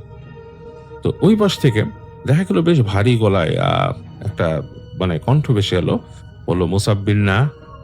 তো তিনি একটু থতমত খেয়ে গেলেন যে তাকে চিনছে এই রাতের বেলা, এবং তাকে কিভাবে মানে তার যদি পরিচিত মানুষও হয়, তার কাছে কণ্ঠস্বরটা মোটেই পরিচিত লাগছে না, তার যদি পরিচিতও হয়, তাকে কিভাবে চিনবে এরকম রাতের বেলা? তো তিনি বলছে, হ্যাঁ মুসাব্বির কেডা আপনি? আমি মুসাব্বির, আপনি কেডা? তো তিনি যখন জিজ্ঞেস করলেন যে আমি মুসাব্বির, আপনি কেডা, তখন ওই পাশ থেকে সে কণ্ঠস্বরটা উত্তর দিল যে আমি ইদাম। ইদাম। তো উনি আসলে ইদাম নামে কাউকে চিনতেন না। তো তিনি বললেন, ইদাম কেডা? আমি ইদাম চিনি না। আপনি কেডা? আপনার চিনি না। তো তখন সেই কণ্ঠস্বরটি মুসাব্বিরকে বলল যে আমারে চেননের কাম নাই, আমি আপনারে চিনি, আমরা একই গ্রামে থাকি, আমি আপনার লেগে বয়ে রইছি। তো তখন মুসাব্বির একটু থতমত খেয়ে যায়, বলে, আমার লেগে বয়ে রইছেন মানে? আপনি কেমনে জানেন যে আমি এদিক দামু? বলে যে, হ্যাঁ আপনার লেগে বয়ে রইছি, আমি জানি আপনি হাটে গেছেন এবং আমিও হাটের থেকে ফিরে যাইতেছি, আমি একলা যাইতে চাই না, আমি এনে আটকাই রইছি, আপনার লগে যাইতাম করে আমি বসে আছি, আপনি আসেন। তখন মুসাব্বির একটু চিন্তা করে কয়েক সেকেন্ড যে আসলে মানুষটা কে, এবং এইভাবে তখন আসলে আরো একটা ভয় তার মধ্যে দানা বাঁধে, কোনো চোর ডাকাত বা এই ধরনের কিছু কিনা। তবে তখনকার সময় এইভাবে করে মানুষকে সাধারণত রাতের বেলা ডাকাতি কেউ করতো না। সেই সময়টাতে ডাকাত যারা ছিল তারা আসলে দলবল নিয়ে চলাফেরা করতো এবং তারা নিতান্তই ধনী মানুষের বাসায় হানা দিত, এছাড়া নর্মালি এসে এইভাবে একজন মানুষকে রাস্তায় ধরতো না। তো সেই বিষয়টা এভাবে চিন্তা করে মুসাব্বির যে আসলে হতেই পারে হয়তো গ্রামের কোনো মানুষ হয়তো এদিক দিয়ে যাচ্ছিল, হয়তো কারো কাছে শুনেছে যে এই গ্রাম থেকে আরো কে কে হাটে গেছে, হয়তো এই ধরনের কোনো কারণেই হয়তো এখানে বসে আছে। তো সে বলে, তাহলে আপনি আপনি জানতেন যে আমি আমি আসতেছি? বলে যে হ্যাঁ, আমি জানতাম যে আপনি আসতেছেন এবং আমি এর লেগে বয়ে দিছি আপনার সাথে যাবো। তো মুসাব্বির বলে, আচ্ছা ঠিক আছে, চলেন। তো দেখে যে সেই যে মানুষটি বসেছিল সে উঠে দাঁড়ালো এবং সে খেয়াল করলো যে যে উঠে দাঁড়িয়েছে সে বেশ লম্বা, তার থেকে বেশ বেশ বেশ লম্বা। তো মানে অনেক অনেক হাইট বেশি তার থেকে, মানে একটু অস্বাভাবিক লাগলো তার কাছে যে একজন মানুষ লম্বা হতে পারে। অ্যাভারেজ যেমন আমাদের দেশে মানুষের অ্যাভারেজ হাইট কত, 5 ফিট 7-8 ইঞ্চি বা 10 ইঞ্চি বা 6 ফিটের কাছাকাছি হলেই তাকে লম্বা বলা হয়। এবং এই মানুষটাকে দেখে মনে হলো 6 ফিটের থেকেও বেশি লম্বা এবং একটা চাদর পেঁচানো, মানে এখন শীতকাল, এটা নিয়ে কিছু বলার নেই, কারণ মানে গায়ে তো চাদর থাকবেই। একটা কালো রঙের চাদর পেঁচানো, যেটা অন্ধকারে সে আরো অন্ধকার হয়ে যাচ্ছে। তো এরকম অবস্থায় দেখলো যে সেই মানুষটি উঠে দাঁড়িয়েছে এবং হাঁটা শুরু করলো এবং মুসাব্বিরও তাকে ফলো করা শুরু করলো এবং মুসাব্বির যাচ্ছে, সে যাচ্ছে, তাদের দুইজনের মধ্যে কিন্তু বেশ খানিকটা ডিস্টেন্স। মুসাব্বির দেখছে মাঝে মাঝে যখন চাঁদ বেরিয়ে আসছে, সে দেখছে যে আলোতে যে অন্ধকার লম্বা একটা একটা ফিগার, একটা শরীর তার সামনে দিয়ে হেঁটে যাচ্ছে। বেশ তাদের মধ্যে দূরত্ব 5 থেকে 6 ফিট এরকম একটা দূরত্ব আছে এবং মুসাব্বির তাকে অনুসরণ করে চলতে থাকলো। যাই হোক, তারা হেঁটে যাচ্ছে। তো মুসাব্বির একবার চিন্তা করে যে লোকটার সাথে সে কথা জমাবে নাকি, মানে কথা বলবে কিনা। একা একা হাঁটছে, রাস্তা মানে গভীর রাত এবং গ্রামের রাস্তায় চলাফেরার শব্দ খুব একটা হচ্ছে না, তার পায়ে স্যান্ডেল আছে এবং সে যে হাঁটছে তার শালের ঘষা, কাপড়ের ঘষার কিছু শব্দ আসছে। সামনের মানুষটা অলমোস্ট কোনো শব্দই করছে না। তো এরকম দেখতে দেখতে মুসাব্বির হেঁটে চললো এবং হেঁটে চলতে চলতে এক সময় দেখা যাচ্ছে যে সে খুব পরিচিত রাস্তায় চলে এসছে, যে তার বাসা থেকে বেশ খানিকটা মানে একটা বাঁক, এই বাঁকের পরেই যে সোজা রাস্তা দিয়ে হেঁটে গেলে ডানে নেমে গেলে তাদের বাসা। এবং মুসাব্বির চলে আসলো কাছাকাছি এবং দেখলো যে সেই মানুষটা তখনও চলছে, হেঁটে চলছে, তার বাসার দিকেই যাচ্ছে। তো সে তখন একটা শব্দ দিল যে, ভাই আপনি বলছিলেন যে আপনি আমার সাথে আইতেছেন, আপনি কি মানে ওই আপনার কি আরো সোজা যাইতে হবে? লোকটা বলে হ। তো তখন সে আর কোনো কথা বলে না, হেঁটে যাচ্ছে এবং একসময় মুসাব্বির দেখলো যে সে তার বাসার কাছে চলে আসছে। তো বাসার কাছে চলে আসছে, সে তখন বললো যে আচ্ছা ভাই আমি যাই, হ্যাঁ আমি চলে যাই বলে সে নেমে গেল। কিন্তু লোকটা আর কোনো উত্তর দিল না তাকে। লোকটা আস্তে করে দেখলো যে সামনে চলে গেল। তো সে মুসাব্বির আর তাকে খুব একটা দেখতে পেল না, তাকে আর সে দেখতে পেল না। সে তার বাসার দিক নেমে গেল। একটু সে অবাক হলো যে আরে এত দ্রুতই মানে সে কোথায় মিলে গেল, তাকেও সে পেল না এবং তার কাছে বেশ অস্বস্তি লাগলো, মানে যে এটা কেমন হলো, কার সাথে হেঁটে আসলো এত দূর। রাস্তা, এবং মানে সেটা তার কাছে বেশ অবাক লাগলো আর কি জিনিসটা। তো সে কিছুক্ষণ বাসার যে মেন যে দরজা, তাদের যে ফটক, তার কাছে কিছুক্ষণ দাঁড়িয়ে থাকলো। দাঁড়িয়ে থেকে সে চিন্তা করলো যে আসলে ঠায় দাঁড়িয়ে থেকে চিন্তা করলো যে আসলে ব্যাপারটা কি ঘটলো, এই লোকটা কে আসলো এবং এত দ্রুত সে চলে গেল, মানে এটা কেমন? সে তো একটা মানুষ গেলে রাস্তাটা যতটুকু দেখা যাচ্ছে ততটুকু সে দেখতে পারবে, এরকম কিছু সে দেখতে পায়নি। তো সে একটু অস্বস্তি ফিল করে। তো তারপর সে আস্তে করে বাসায় আসে। বাসায় এসে সে বাসার মধ্যে ঢুকে এবং ঢুকে সেই তার যে মেন যে তাদের মানে তার বসতবাড়ির যে দরজা, সেটা সে নক করে। তো সে নক করে কিছুক্ষণ নক করার পরে তার স্ত্রী তাকে দরজা খুলে দেয় এবং তাকে দেখে বলে যে, "আপনি আসছেন? আপনার তো অনেক রাত হয়ে গেল আজকে আসতে।" তো মুসাব্বির বলে যে, "হ্যাঁ, আমি তো আসছি। এরকম রাস্তা দিয়ে আসতেছিলাম। তখন এরকম এক জায়গায় দেখা হইলো একজনের সাথে। অমুক জায়গায় বাঁশঝাড়ের বাঁকের মধ্যে দেখি একজন বসে রইছে।" তো সে তার স্ত্রীকে এই ঘটনা বলল যে, "ইদাম, ইদাম নামে কাউরে চিনো নাকি? বা নাম শুনছো?" তো তার স্ত্রী বলে, "না, আমি এরকম কারো নাম শুনি নাই।" "আর আপনি ওই বাঁশঝাড়ের কাছে দিয়ে আসছেন কেন? ওই বাঁশঝাড়ের কাছে রাস্তায় কেউ যায়? আপনি তো আসবেন এই পাশ থেকে। আপনি যে মানে ওই পাশে যে একটা রাস্তার কথা বলে তার স্ত্রী। তো ওই বাঁশঝাড়ের ওখানে তো অনেক বদনাম আছে। অমুকের সাথে এই হইছে, তমুককে এইভাবে লটকায় রাখছে।" এইসব অনেক কিছু বলে তার স্ত্রী। তো সে বলে যে, "আরে ধুর, বাদ দাও।" তো বলে যে, "ওখানে আপনি কারে দেখছেন ইদাম নামে? এ আবার আপনার কার সাথে আইলো?" বলে যে, "হ্যাঁ, আমার নাম ধরে ডাকছে। মুসাব্বির, আমার লিগে বলে সে অপেক্ষা করতেছিল ওইখানে।" তো তার স্ত্রী একটু অস্বস্তি ফিল করে। বলে যে, "এরকম আসলে ওই বাসঝাড়টা ভালো না। আপনি এটা ভুল রাস্তা দিয়ে আসছেন। আপনার আসলে আসা উচিত হয়নি এখানে।" তো যাই হোক, আম ওই দিনের মতো মুসাব্বির আর এসব নিয়ে সে ভাবে না। সে নিজের মতোই সে মোটামুটি সে ফ্রেশ হয়। ফ্রেশ হয়ে তার মতো খাওয়া-দাওয়া করে এবং অনেক রাত হয়ে গিয়েছিল। এরকম রাত তো জাগে না। তো সে একসময় ঘুমিয়ে পড়ে। তো আম সে ঘুমানোর পরে যেটা হয়, সে ঘুমানোর পরে ঐদিন বেশ দুঃস্বপ্ন দেখা শুরু করে এবং বেশ দুঃস্বপ্ন দেখে। এবং দুঃস্বপ্নের মধ্যে সে যেটা দেখছিল যে মুসাব্বির যেটা স্বপ্নে দেখছিল দুঃস্বপ্নে, যে সে তার বাসার মধ্যে কে জানি গেট নক করছে এবং সে ঘুম থেকে উঠলো, উঠে দেখছে যে মানে কেউ নাই তার আশেপাশে, তার স্ত্রী বা কেউ নাই। সে উঠে গেল দরজায়, আপনি গেট নক করছে কে? তো সে দরজাটা খুলে দিল। দরজা খোলার পরে সে দেখলো যে একটা অন্ধকার, মানে একটা একটা মানুষের মতো অবয়ব, চাদরওয়ালা, মানে তার সারা শরীরে একটা চাদরের মতো আছে এবং সে চাদরটা খুলে মুসাব্বিরকে জড়িয়ে ধরলো, চাদরের নিচে নিয়ে গেল এবং সে দেখলো সে মনে হচ্ছে অন্ধকারে ডুবেই যাচ্ছে। তো অন্ধকারে ডুবেই যাচ্ছে। তো এই স্বপ্ন দেখে মুসাব্বির জোরে চিৎকার করে উঠলো এবং যে চিৎকার করে ওঠার পর মানে সে প্রচন্ড জোরে চিৎকার করছে এবং চিৎকারের চোটে মানে সে প্রচন্ড চিৎকার করছে স্বপ্ন দেখে। তো তার স্ত্রী তাকে ডেকে উঠালো এবং ওঠানোর পরে সে মুসাব্বির মানে থতমত খেয়ে গেছে। মানে তার সারা শরীর ঘামে নিয়ে গেছে এই ঠান্ডার মধ্যেও। এবং সে তার স্ত্রী বলছে, "কি হইছে আপনার? কি হইছে? এরকম চিল্লান কেন ঘুমের মধ্যে?" তখন বলছে, "আমি যে স্বপ্ন দেখছি, একটা বাজে স্বপ্ন দেখছি।" বলে, কি স্বপ্ন দেখছেন?" বলে, "এরকম স্বপ্ন দেখছি একটা।" তো স্ত্রী তাকে বলে যে, "আপনি ঘুমান।" দোয়া পড়ে দেয়, বলে যে, "আপনি ঘুমান, আপনি এসব চিন্তা করেন না, আপনি ঘুমান।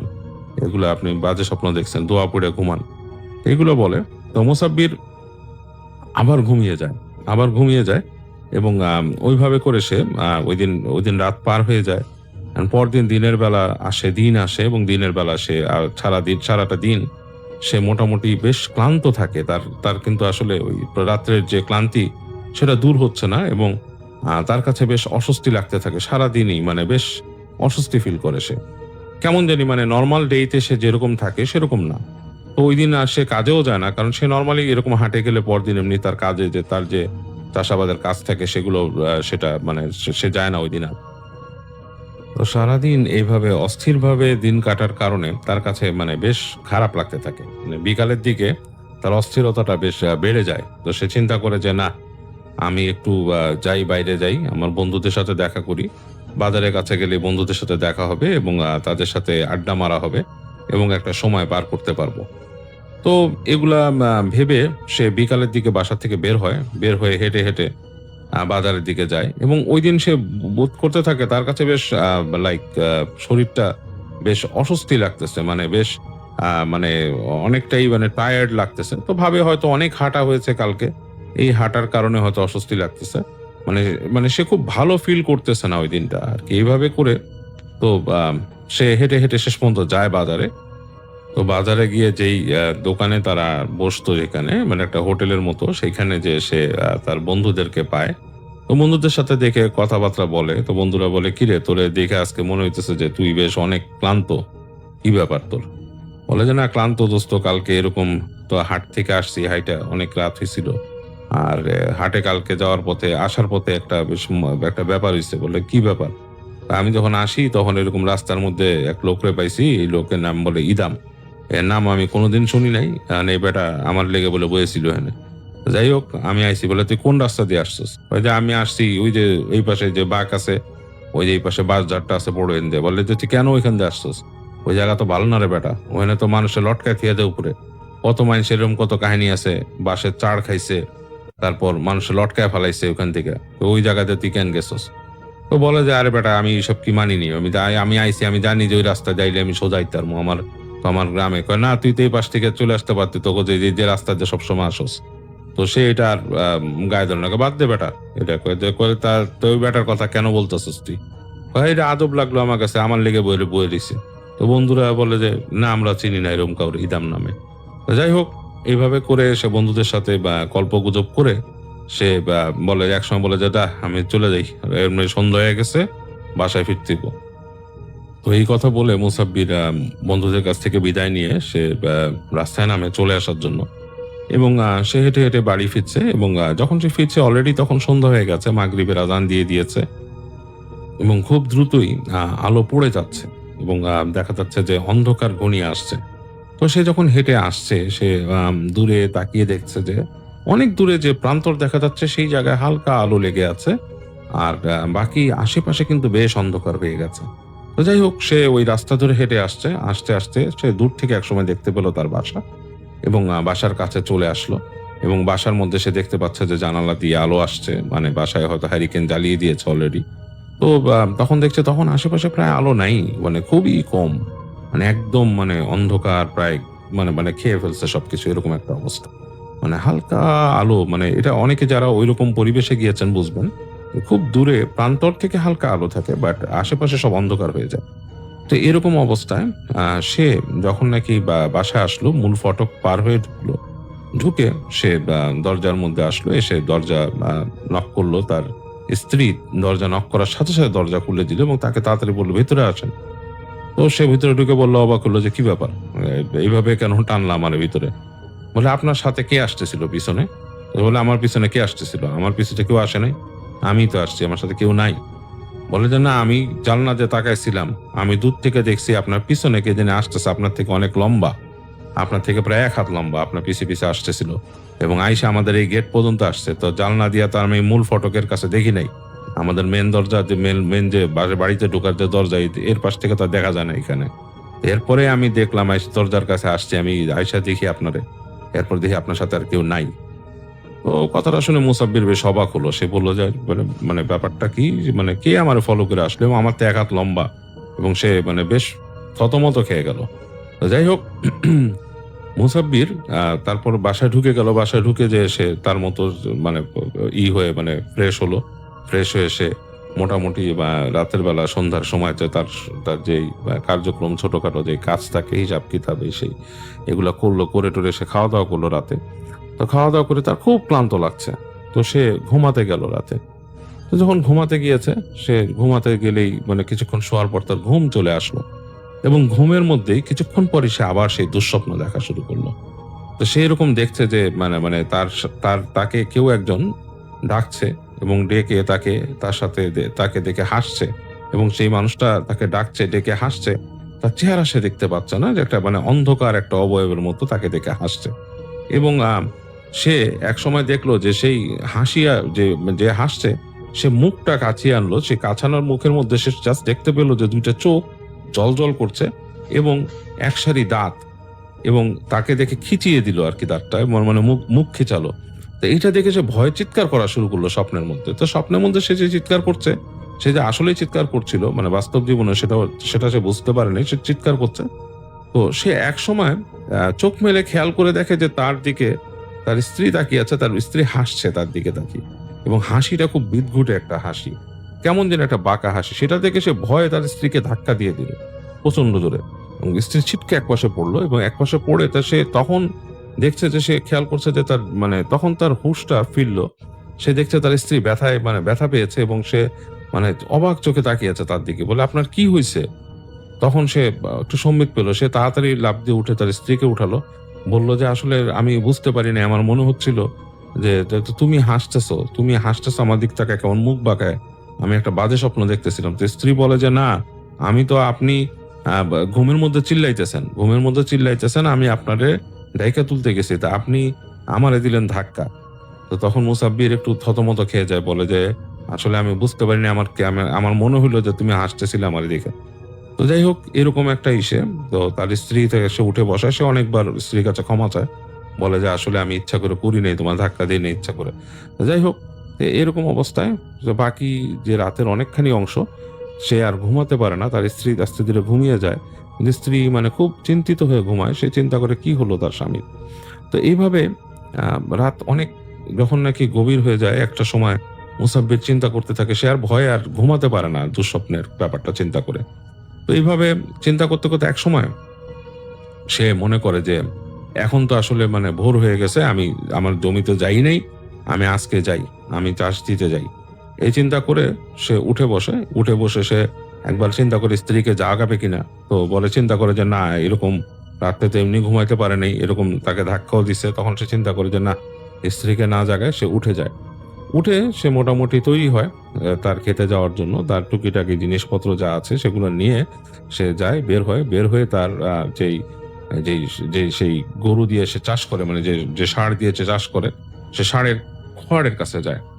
এবং সে যখন খোয়াড়ের কাছে যাচ্ছিল, তার কেন জানি মনে হয় যে তার পেছনে পেছনে কেউ আসছে, পা টেনে টেনে। মানে এরকম জিনিসটা যে পা টেনে টেনে আসলে কেমন একটা সরসর সরসর শব্দ হয়, সেরকম একটা শব্দ সে পাচ্ছে, মাটির মধ্যে কেউ একটা পা ছেঁচড়ে আসতেছে। তো সে একবার পিছনে ফিরে তাকায়, তো তাকিয়ে দেখে যে কেউ নাই পিছনে, এবং পুরো ফাঁকা জায়গাটা, এবং বেশ আলো হয়ে আছে, মানে আশেপাশের মানে সে দেখছে যে বেশ আলো আছে, মানে আলো ফুটছে, এবং সে মনে করে যে আসলে তো আলো ফুটে যাচ্ছে আর এর মধ্যে আসলে কেউই নাই। তবে বেশ নিস্তব্ধতা, মানে আসলে গ্রামে ভোরের দিকে এত নিস্তব্ধ থাকে না, পাখির ডাক আসে এবং অনেক কিছু, বাট ওই দিন সে কোনো পাখির ডাক বা কিছু শুনতে পাচ্ছে না, বেশ নিস্তব্ধতা। তো এইটাতে তার কাছে কিছু একটু অস্বস্তি লেগে যায়, কারণ তার পুরো উঠোন জুড়েই নিস্তব্ধতা, মনে হচ্ছে খা খা করছে চারিপাশ।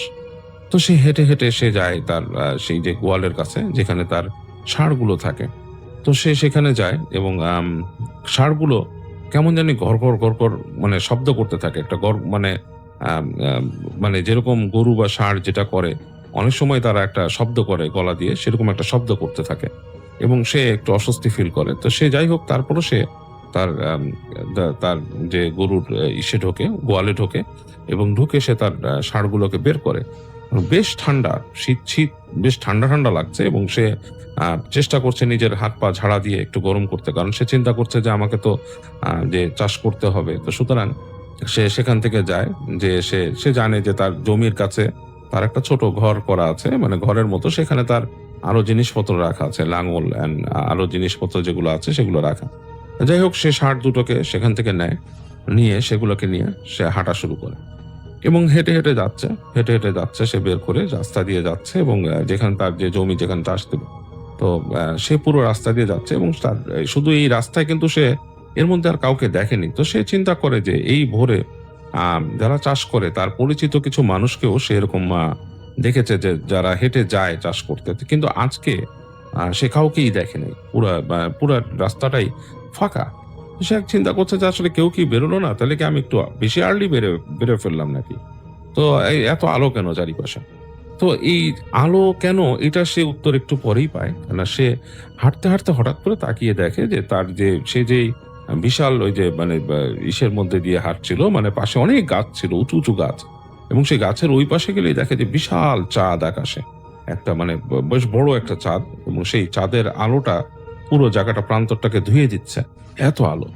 এবং সে তখন বুঝতে পারে আসলে এই চাঁদের কারণেই তার কাছে মনে হয়েছে যে বাইরের দিকটা ফর্সা হয়ে গেছে, আসলে কিন্তু এতটা আলো নাই। তো তখন সে মনে করে আমি মনে হয় বেশি আর্লি বের হয়ে গেলাম, এখন কি আমি ফিরে যাব, মানে ফিরে গেলে তো আবার সমস্যা, যে আমি এখন ফিরে গেলেও হয়তো একটু পরেই আবার সেই ভোর হয়ে যাবে, বাট আমার তো আসলে মানে আমি এর থেকে এগিয়ে যাওয়াই ভালো।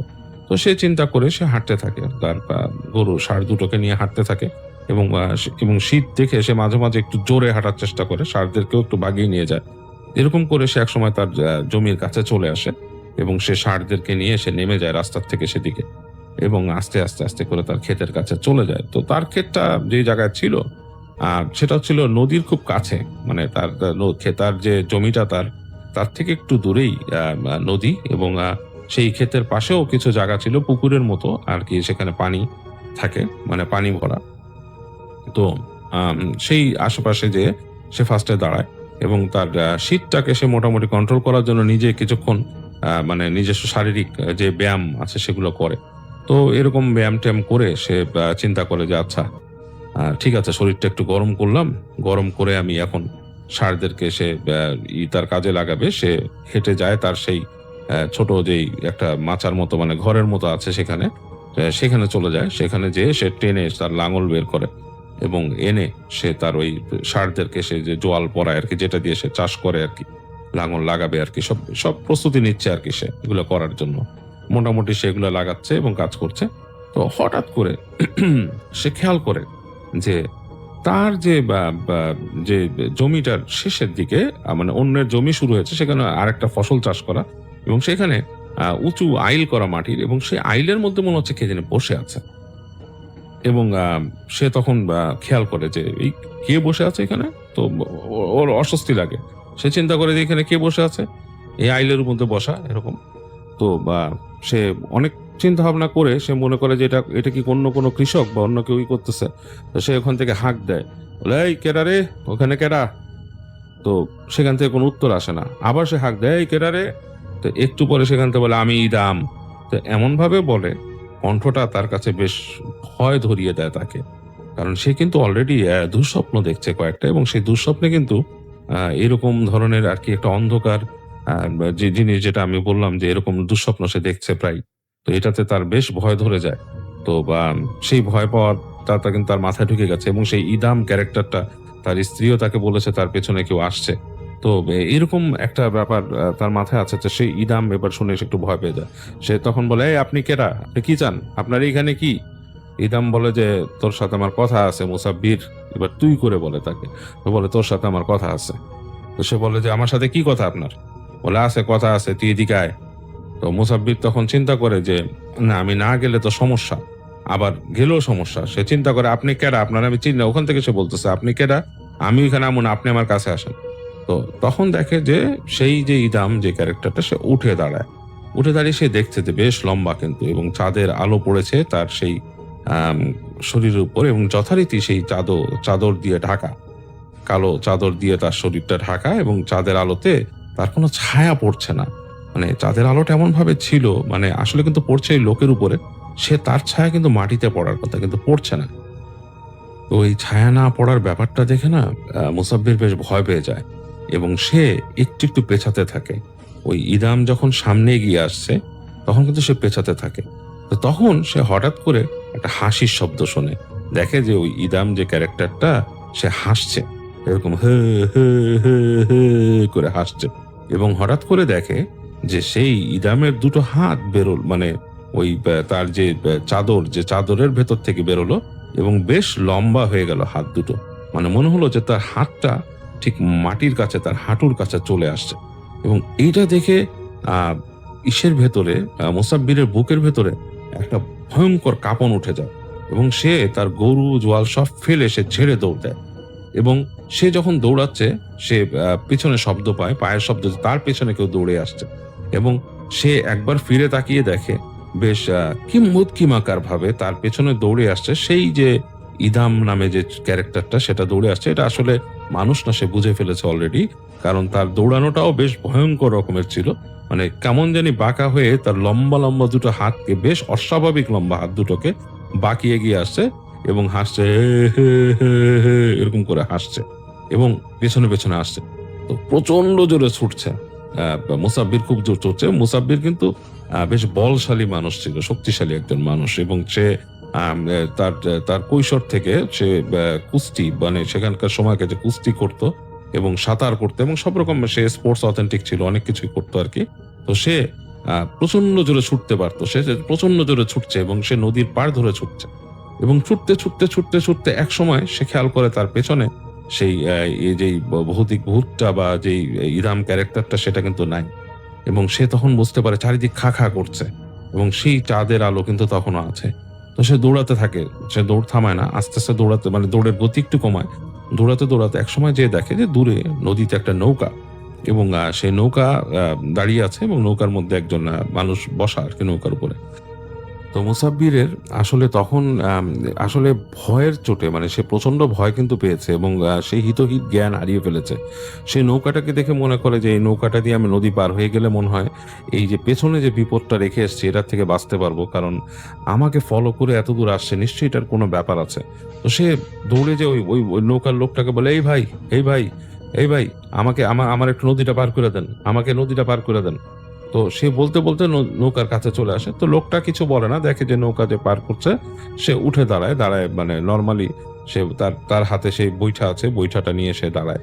তো এই মুসাব্বির আর কোনো কথা না বলে সরাসরি সে নৌকায় উঠে বসে এবং নৌকায় উঠে বসে দেখে যে ওই লোকটা নৌকা চালানো শুরু করলো, মানে লগি দিয়ে নৌকাটাকে ঠেলে দূরে নিয়ে আস্তে আস্তে চলা শুরু করলো। এবং যখন সে যাচ্ছে নৌকাটা সামনের দিকে মানে বাড়ছে এবং সে দেখছে যে তীর থেকে সে সরে আসছে এবং তার কাছে বেশ মনে হলো যে মানে বেশ বেশ খানিকটা মানে শান্তি মানে ভয় থেকে একটু দূরে সে বাঁচলো। এবং এর আরেকটা নৌকাতে উঠে সে মনে করতে পারলো আরেকটা জিনিস, যে সে একটা কথা মানে শুনেছিল যে এই যে খারাপ জিনিস যেগুলো আছে মানে জিন ভূত কিছু যে জিনিসগুলো সেগুলো নদী পার হতে পারে না, তো এরকম একটা কাহিনী সে শুনেছিল। তো সুতরাং নৌকায় ওঠার পেছনে তার মানে ভয়ের মধ্যেই সে একটা মানে অবচেতন মনের লজিক খুঁজে পেয়েছিল সেটা। এবং সে তখন বুঝতে পারে যে আচ্ছা আমি তো চলে আসছি নদীর মোটামুটি মাঝামাঝি জায়গায় চলে আসছি, তো সুতরাং এখন আর ভয় নাই। তো সে চিন্তা করে যে মাঝিকে বলবে যে ভাই আমাকে ওই পাশে নামায় দেন কোথাও। তো এইটা যখন চিন্তা করছে তখন সে হঠাৎ করে আবার সেই এই হাসিটা শুনে এরকম হাসি। তো এটা শুনে সে ফট করে তার মানে শরীরের সব লোম দাঁড়িয়ে যায়, সে পিছনে ফিরে তাকিয়ে দেখে সে যে মাঝি যাকে বলছে সে তার দিকে তাকিয়ে আছে এবং সেই যে চাদর পরা এবং চাদরের ভেতর থেকে দুটো চোখ দপ করে জ্বলে উঠলো তার দিকে তাকিয়ে এবং সেই হাসি। এবং তখন মুসাব্বির প্রচন্ড রকমের ভয় পেয়ে যায়, তার হিতহিত জ্ঞান আর থাকে না, সে চিন্তা করে সে কি করবে। তো সে যেটা করে সে প্রচন্ড ভয়ে সে এক কাত হয়ে পানির মধ্যে পড়ে যায় এবং সে পড়ার সময় নৌকাটাকে ইচ্ছা করে কাত করে সে ডুবিয়ে দেয়, মানে কাত করে ফেলে পুরো। এবং নৌকাটা কিন্তু পানিতে ধাপ করে মানে উল্টে যাওয়ার মতো অবস্থা হয়, উল্টেই যায়। এবং সে বুঝতে পারে যে তার সাথে সাথেই যেই ক্যারেক্টারটা নৌকায় ছিল, যেই খারাপ জিনিসটা সেটাও পানিতে পড়ছে। এবং সে তখন প্রাণপণে সাঁতরাতে থাকে কুলের দিকে, মানে যেখান থেকে এসছে সেই দিকেই তীরের দিকে আবার সাঁতরাতে থাকে। মুসাব্বির তার জীবনে খুব ভালো একজন সাঁতারু এবং তিনি খুব স্পিডি সাঁতরাতে থাকেন এবং খুব দ্রুতই সাঁতরাতে থাকেন। এবং তিনি সাঁতরে যাচ্ছেন, তিনি কিন্তু পেছনে শুনতে পাচ্ছেন যে ছপ ছপ ছপ ছপ মনে হচ্ছে পানির মধ্যে তার পেছনে পেছনে কেউ আসছে সাঁতরে। এবং তিনি আর পেছনে তাকানোর চিন্তা করতে পারেন না, প্রচন্ড জোরে সাঁতরান এবং দ্রুত সাঁতরানো শুরু করেন। এবং সাঁতরাতে তিনি 2 বার ডুব সাঁতারও দেন, ডুবে যে সামনে ওঠার চেষ্টা করেন। এবং উঠে সে যখন একবার তখন তিনি পাড়ে ওঠেন, মানে পাড়ে যে তীরের মধ্যে পড়েন আর কি, তখন তিনি হাঁচড়ে পাঁচড়ে তীরে ওঠেন এবং তিনি দেখেন তার থেকে কয়েক ফিট দূরে সেই যে কালো যে চাদর পরা জিনিসটা সেটাও আসছে এবং তার মাথা মনে হচ্ছে যে ভেসে আছে এবং তার চোখ দুটো জ্বলছে সেরকম পানির মধ্যে এবং হাত দুটো খুব স্পিডে পানিতে কাজ করছে, পানিতে আর কি পানি কেটে আসছে।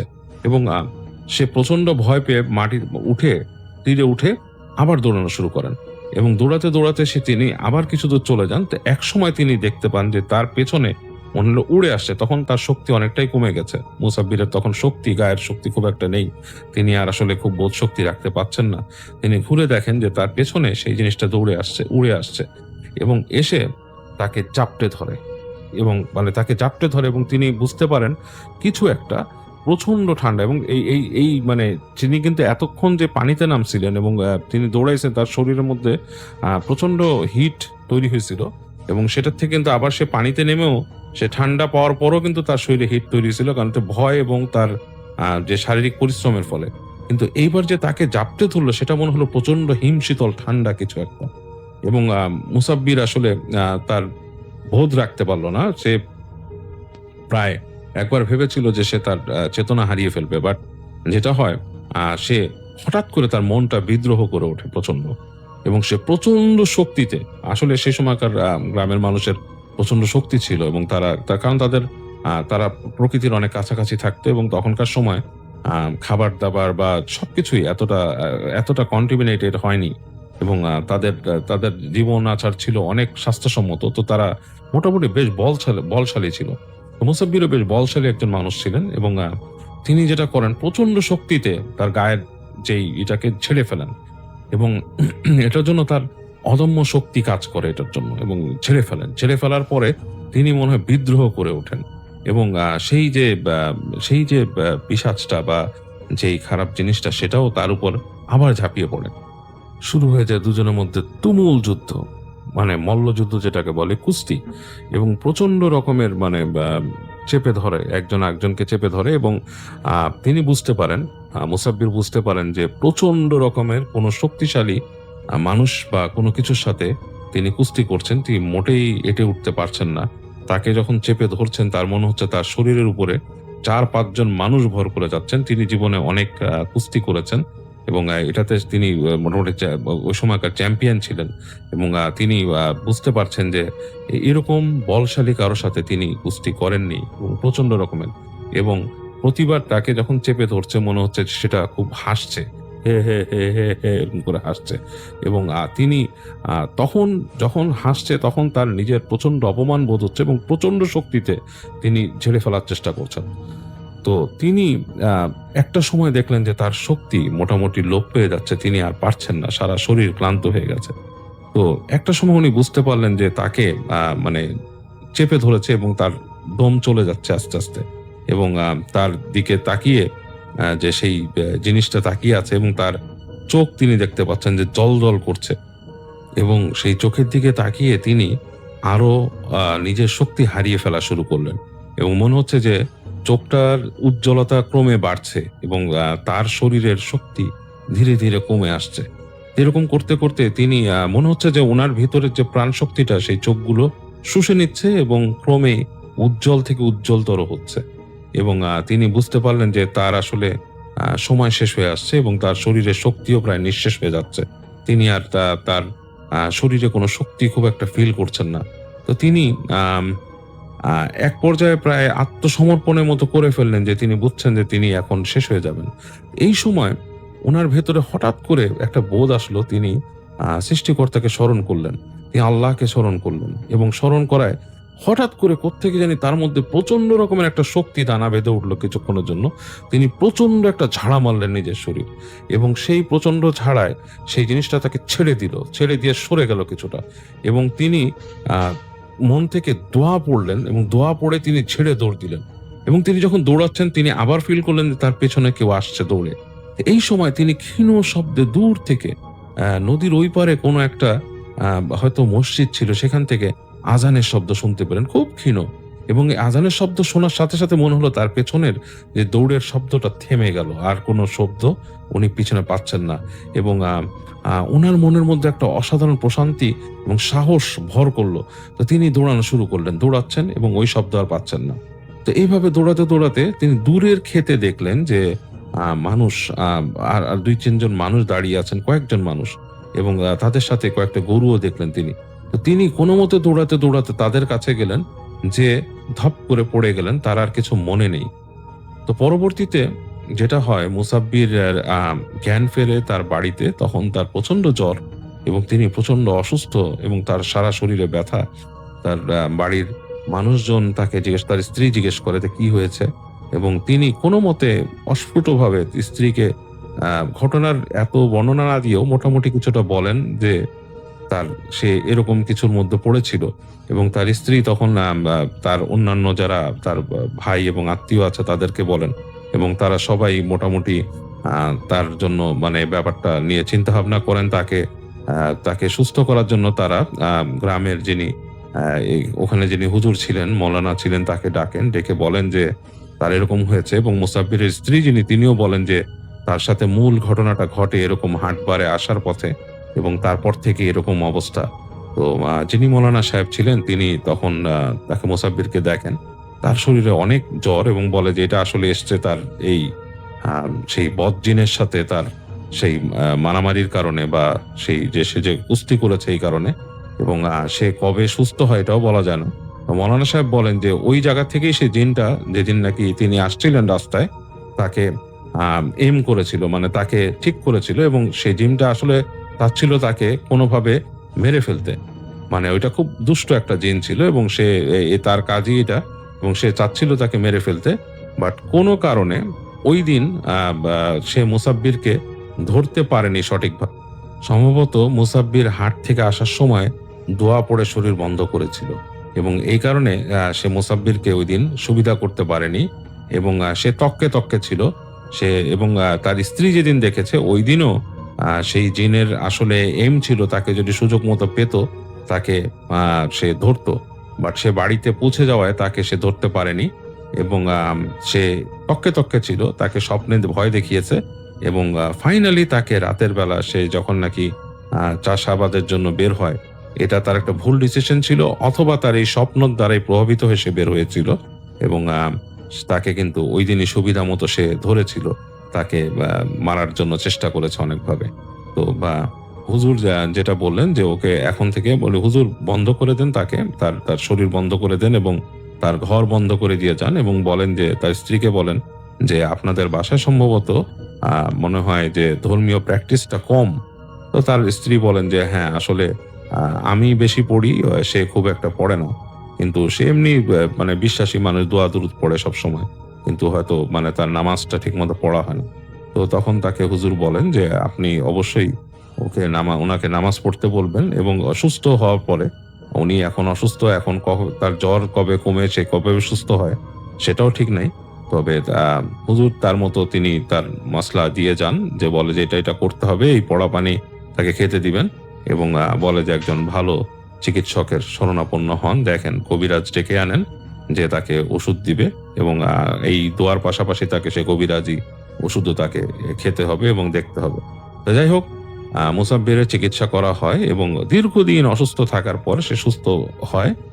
বেশ দুর্বল হয়ে যান তিনি, এবং তার এই কাহিনী তার পরিবারের মধ্যেই প্রচলিত আছে, এবং অনেকেই তাদের পরিবারের অনেকেই এরকম বিভিন্ন রকমের অতিপ্রাকৃত জিনিস দ্বারা হন্টেড হয়েছেন। তো মুসাব্বিরের কাহিনীটা আসলে ছিল হচ্ছে খুব ইউনিক, এবং এটাই ছিল হচ্ছে বেশ বড় একটা কাহিনী, এবং এই কাহিনীটা পরবর্তীতে মিলন তার যেহেতু নানার ভাই নানাই হয়, তো সে শেয়ার করলো আর কি। আজকে আমি যে ঘটনাটি শেয়ার করব সেটি একটি আপু আমাদের সাথে শেয়ার করেছেন। উনি আমেরিকায় অবস্থান করছেন, এবং তার জীবনের সেই রিটেন কিছু ঘটনা তিনি আমাদের কাছে শেয়ার করেছেন, যেটা আমি এখন প্রেজেন্ট করতে যাচ্ছি আপনাদের সামনে। আপুটি তার এবং তার হাজবেন্ডের কিছু ঘটনা আমাদের সাথে শেয়ার করেছেন, এবং তিনি বলেছেন যে তার হাজবেন্ডের সাথে তার পরিচয় হয় 13 বছর আগে। তারা একই স্টেটে থাকতেন বিয়ের পর, কিন্তু বিয়ের আগে আপু থাকতেন একটা স্টেটে আর ভাইয়া থাকতেন আরেকটা স্টেটে, এবং ভাইয়া এবং ভাইয়ার ফ্যামিলি তারা আবার ওই ইস্ট কোস্টেরই দুটো আলাদা স্টেটে থাকতেন। এরকম আর কি, একজন ইস্ট কোস্টে থাকতেন আর একজন ওয়েস্ট কোস্টে থাকতেন, এবং ভাইয়া এবং ভাইয়ার ফ্যামিলি দুই জায়গায় থাকতেন। এনিওয়ে, আপুদের খুব ভালো ফ্রেন্ডশিপ ছিল শুরুতে, এবং যেটা কিনা আস্তে আস্তে ভালোবাসায় পরিণত হয়, এবং এরকম 6 বছর তাদের রিলেশনশিপ ছিল। রিলেশনশিপ চলতে চলতে আপুদের পরিচয় হয়েছিল অনলাইনে। এরকম রিলেশনশিপ চলতে চলতেই আপুর গ্রাজুয়েশন শেষ হয় এবং আপু জবে ঢুকে যান।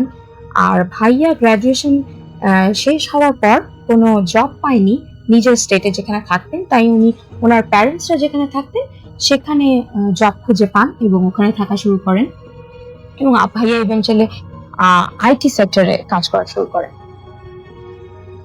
এরপরে ভাইয়া তার জবের কারণে অন্য একটা জায়গায় চলে যান, বাট সেটা তার ফ্যামিলির কাছাকাছি, এবং এরপরে পরবর্তীতে ভাইয়া এমন একটা জায়গায় চাকরি পান যেখানে আপু থাকতেন, এবং তারা পরে একটা স্টেটে চলে আসেন।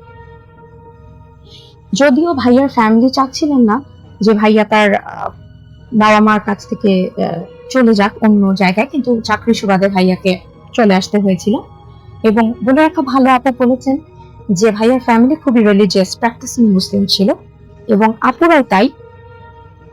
আপু খুবই কনজারভেটিভ ফ্যামিলিতে বড় হয়েছেন, যদিও বা ইউএসএ তে থাকতেন, বাট তারা সব বোনরাই খুব কনজারভেটিভ বিহেভিয়ারের মধ্যে বড় হয়েছেন। সন্ধ্যার মধ্যে বাসায় থাকতে হতো এবং রেগুলারলি নামাজ, রোজা, যে বেসিক ফান্ডামেন্টাল যে ইবাদতগুলো আছে মুসলিমদের, আপুরা সেটা প্র্যাকটিস করেই বড় হয়েছে। আর ইভেন্চুয়ালি যেটা হলো যে আপু ভাইয়াকে তার ফ্যামিলির সাথে পরিচয় করিয়ে দিয়েছিল। যদিও আপুর বাবা মা অতটা শুরুতে পছন্দ করতেন না ভাইয়াকে, কিন্তু আপুর বড় বোন খুব সাপোর্টিভ ছিলেন। তিনি আসলে ভাইয়াকে আন্টি আঙ্কেলের কাছে খুব সুন্দর মতো অ্যাকসেপ্ট করিয়ে নিয়েছিলেন, এবং এতই ভালো অ্যাকসেপ্টেন্স ছিল যে পুরা আউটিং এ গেলে, ফ্যামিলি আউটিং এ গেলে তার সাথে ভাইয়া গিয়েছেন এমন। অন দ্য আদার হ্যান্ড আপুর কিন্তু ভাইয়ার ফ্যামিলির সাথে কোনো কন্ট্যাক্ট হয়নি মিনওয়াইল। তো এভাবে ভাইয়ার আপুর স্টেটে মুভ করার 3 বছর পর তারা ডিসাইড করেন যে তারা বিয়ে করবে, এবং যখন থেকে এই ডিসিশন হয় এরপর থেকে আপু এবং ভাইয়ার মধ্যে খুব ছোট ছোট কারণে খুব ঝগড়া লাগতো, খুব ঝামেলা হতো, যেটা কিনা আগে হতো না। আর ভাইয়াও, আপু খুব ইচ্ছা থাকা সত্ত্বেও ভাইয়া তার ফ্যামিলি মেম্বারদের সাথে আপুকে অতটা না আসলে পরিচয় করিয়ে দেননি। আর ভাইয়া বলেছিলেন যে তারা খুব ইজি গোয়িং, খুব একটা সমস্যা হবে না বিয়ের ব্যাপারে, এই কারণে আপুও সেটাকে সহজভাবে মেনে নিয়েছিলেন। কিন্তু ঝগড়াটা এরকম চলছিল, এবং এঙ্গেজমেন্ট হয়ে যায় বাই দিস টাইম আপু এবং ভাইয়ার। এবং এঙ্গেজমেন্ট হওয়ার পর ঝগড়াটা এমন পর্যায়ে চলে যায় যে তাদের ব্রেকআপ হয়ে যাবে এমন অবস্থা হয়ে যায়। তো যাই হোক, সেই সময় আপুর বড় বোন আপুকে খুব সাপোর্ট দেন, কাউন্সেলিং করেন এবং বোঝান যে এমন হতেই পারে, আপুর ফ্যামিলিও বোঝান যে এমন হতেই পারে। সো আপু গ্র্যাজুয়ালি জিনিসটা আপু এবং ভাইয়া রিকভার করে ফেলে, এবং বিয়ের কথা বা বিয়ের প্ল্যান হওয়াটা ভাইয়ার ফ্যামিলি এবং আপুর ফ্যামিলিও কন্ট্যাক্ট করা শুরু করে। যদিও সেই কমিউনিকেশন গুলো খুব একটা স্মুথ ছিল না। শুরুতে আপুর ফ্যামিলি ভেবেছিল যে ভাইয়ার ফ্যামিলি সম্পর্কে তাকে খুব ভালো ধারণা হয়েছিল, কিন্তু ইভেন্চুয়ালি সেই কমিউনিকেশনটা অত স্মুথ ছিল না দুই ফ্যামিলির মধ্যে। আপুর ভাষ্য মতে ভাইয়ার ফ্যামিলি মেম্বাররা আপুর ফ্যামিলি মেম্বারদের সাথে অত ভালো বিহেভ করতেন না, যেহেতু তারা খুব একটা উইলিং ছিলেন না এই বিয়ের বিষয়। তো যাই হোক, বিয়েটা হয়ে যায়, এবং বিয়ের পর বিয়ের শুরু থেকে আপুর মতে ভাইয়ার ফ্যামিলি মেম্বাররা আপুকে মাঝে মধ্যে পোক করে কথা বলতো, যেটা কন্টিনিউ ছিল টিল দ্য এন্ড। এবং যেটা হয় যে আপু ভাইয়া একটা বাসায় থাকতেন, বিয়ের পর তারা একটা নতুন বাসা নেন, এবং বাসাটা খুব খোলামেলা ছিল, কিন্তু খুব কোয়াইট ছিল, আশেপাশে তেমন কোনো শব্দ আসতো না। এবং কোন এক উইকেন্ডে আপুরা বের হয়েছিল, কোনো একটা জায়গায় বেড়াতে গিয়েছিল, ভাইয়া কোনো একটা জায়গায় বেড়াতে গিয়েছিল। তো আপু বাসায় একা ছিলেন, এবং আপু কি করছিলেন, আপু তার বিছানাটা গুছাচ্ছিলেন। তখন এমন না যে আপুর বাসায় খুব একটা গাছপালা বা এমন ছিল, কিন্তু হঠাৎ আপু বিছানা গুছাতে গিয়ে দেখেন যে ভাইয়ার বালিশের নিচে একটা বড় একটা বিচ্ছুর মতো একটা পোকা, যেটা কিনা প্রায় 1 আঙ্গুল সমান লম্বা হবে। তো আপু সেটা দেখে খুব অবাক হয়ে গেলেন যে এটা তো আসার কথা না, বিকজ আপু খুব নিট অ্যান্ড ক্লিন, বাসাটা সবসময় পরিষ্কার রাখছেন, তারপরে কোত্থেকে এলো এরকম একটা পোকা, সেটা উনি ঠিক ফিগার আউট করতে পারলেন না। যাই হোক, ওনার কাছে পোকাটা খুব উইয়ার্ড লেগেছিল, এবং উনি চিন্তা করছিলেন যে যাক, তাও আপু রেকগনাইজ করতে পেরেছেন পোকাটা, না হলে তো এটা নাকে কানে ঢুকে কোনো একটা ইনজুরি হতে পারত। তারপরে আপু পুরো বাসাটা আবারও ভালো মতো ক্লিন করে। তারপরে যেটা হয় যে একদিন রোজার সময় আপু কিচেনে কোনো একটা কাজ করছিল, তখন ভাইয়া ছিলেন অফিসে। তখন আপুর মনে হলো সারা কিচেনটা অন্ধকার হয়ে গেল, তো কালো ছায়ার মতো পড়লো, এরকম মনে হয়েছিল আপুর কাছে, যেটা কিনা হওয়ার কথা না। কিন্তু আপু প্রচন্ড ভয় পেয়ে গেলেন ওই ঘটনায়, এবং আপু ভয় পেয়ে দৌড় দিয়ে গেট থেকে বের হয়ে আপুর গাড়িতে গিয়ে বসে থাকলেন। ভাইয়া না আসা পর্যন্ত আপু বাইরেই থাকলেন। তার মানে আপু কি পরিমাণ ভয় পেয়েছিলেন। তারপরে এইসব ঘটনার পর আপুর আসলে ওই বাসাটায় থাকতে খুব ভয় লাগতো, গা ছমছম করতো, এমন অবস্থা হয়ে গিয়েছিল। যতক্ষণ পর্যন্ত ভাইয়া বাসায় না আসতো ততক্ষণ পর্যন্ত আপু ডাইনিং রুমে বসে থাকতো। আপুটি আবার অন্ধকারে ভূতের ভয় পেত বেশি, তাই আপুটি বাকি সময়গুলোতে এরকম অফিস থেকে উনি যদি আগে চলে আসতেন তাহলে উনি ডাইনিং রুমে বসে থাকতেন এবং ওখান থেকে পুরো বাসাটা দেখা যেত। ভাইয়া আসলে তারপর উনি ওনার নর্মাল মুভমেন্ট গুলো করতেন। তো হঠাৎ কি হলো, এই বাসাটা আপুদের লাইফে খুব স্পেশাল একটা বাসা ছিল, বিকজ এটা তাদের বিয়ের পর প্রথম একসাথে থাকা এই বাসস্থানে। তো আপুরা ছিলেন, কন্টিনিউ করছিলেন ওই বাসায়। হঠাৎ যেটা হলো যে ওই বাসার যে ল্যান্ড ওনার, ওনাদের সাথে 1 বছরের লিজ থাকা সত্ত্বেও ওনারা এর আগেই বাসাটা সেল করে দিতে চাইলেন, এবং তার জন্য আপুদেরকে বাসাটা ছেড়ে দিতে হতো। তো আপুরা খুব ডিসঅ্যাপয়েন্টেড হয়ে গেলেন, যেহেতু তাদের খুব স্পেশাল ছিল জায়গাটা। তারপরেও তারা ইমিডিয়েটলি আরেকটা বাসা খোঁজা শুরু করলেন, এবং আপুর বোনরা যেখানে থাকতেন তার কাছাকাছি উনি আরেকটা বাসা নিলেন, কারণ ভাইয়ের ইচ্ছা ছিল যে মাঝে মধ্যে তারা আউটিং এ যেতে পারবে যদি একসাথে থাকে। সো নতুন বাসায় আপুরা উঠে গেলেন। কিন্তু যখন মানে ভাইয়া বলতো, যখন আপু মাঝে মধ্যে তার বাবার বাসায় থাকতেন অথবা অফিসের কাজে কোথাও যেতেন, ভাইয়া মাঝে মধ্যেই ওই বাসায় কিছু অদ্ভুত শব্দ শুনতে পেতেন। এবং একদিন ভাইয়া ফিল করেছেন যে ভাইয়ার পিঠে কেউ থাপ্পড় বা ধাক্কার মতো মেরেছে ঘুমের মধ্যে। আর আরেকদিন এরকম হয়েছে যে ভাইয়া ঘুম থেকে উঠে দেখেছে যে ডাইনিং রুম থেকে লিভিং রুমের দিকে কে যেন হেঁটে গেল, কিন্তু এরকম হওয়ার কথা ছিল না। কিন্তু ভাইয়া কিছুই বলেনি আপুকে, কারণ আপু এগুলো শুনলে ভয় পেতে পারে। কিন্তু ভাইয়া ম্যাক্সিমাম এগুলো এক্সপিরিয়েন্স করতো যখন আপু বাসায় থাকতেন না। এবং প্রায় রাতে ওই বাসায় ঘুমের মধ্যে ভাইয়া খুব অদ্ভুত শব্দ করতো, এবং এটা এমন ছিল যে ভাইয়া মনে হয় কারোর সাথে কথা বলছেন খুব হাই ভলিউমে, ভয়েসটার পিচ খুব হাই, এরকম ভলিউমে ভাইয়া কথা বলছেন, এবং কথা বলতে বলতে ভাইয়া খুব জোরে জোরে হাসতেন। কিন্তু এটা ঘুমের মধ্যেই হতো, আপু অবজার্ভ করতো, এবং যে কেউ শুনলে ভয় পেয়ে যাবে এমন আওয়াজ বের হতো ভাইয়ার মুখ থেকে।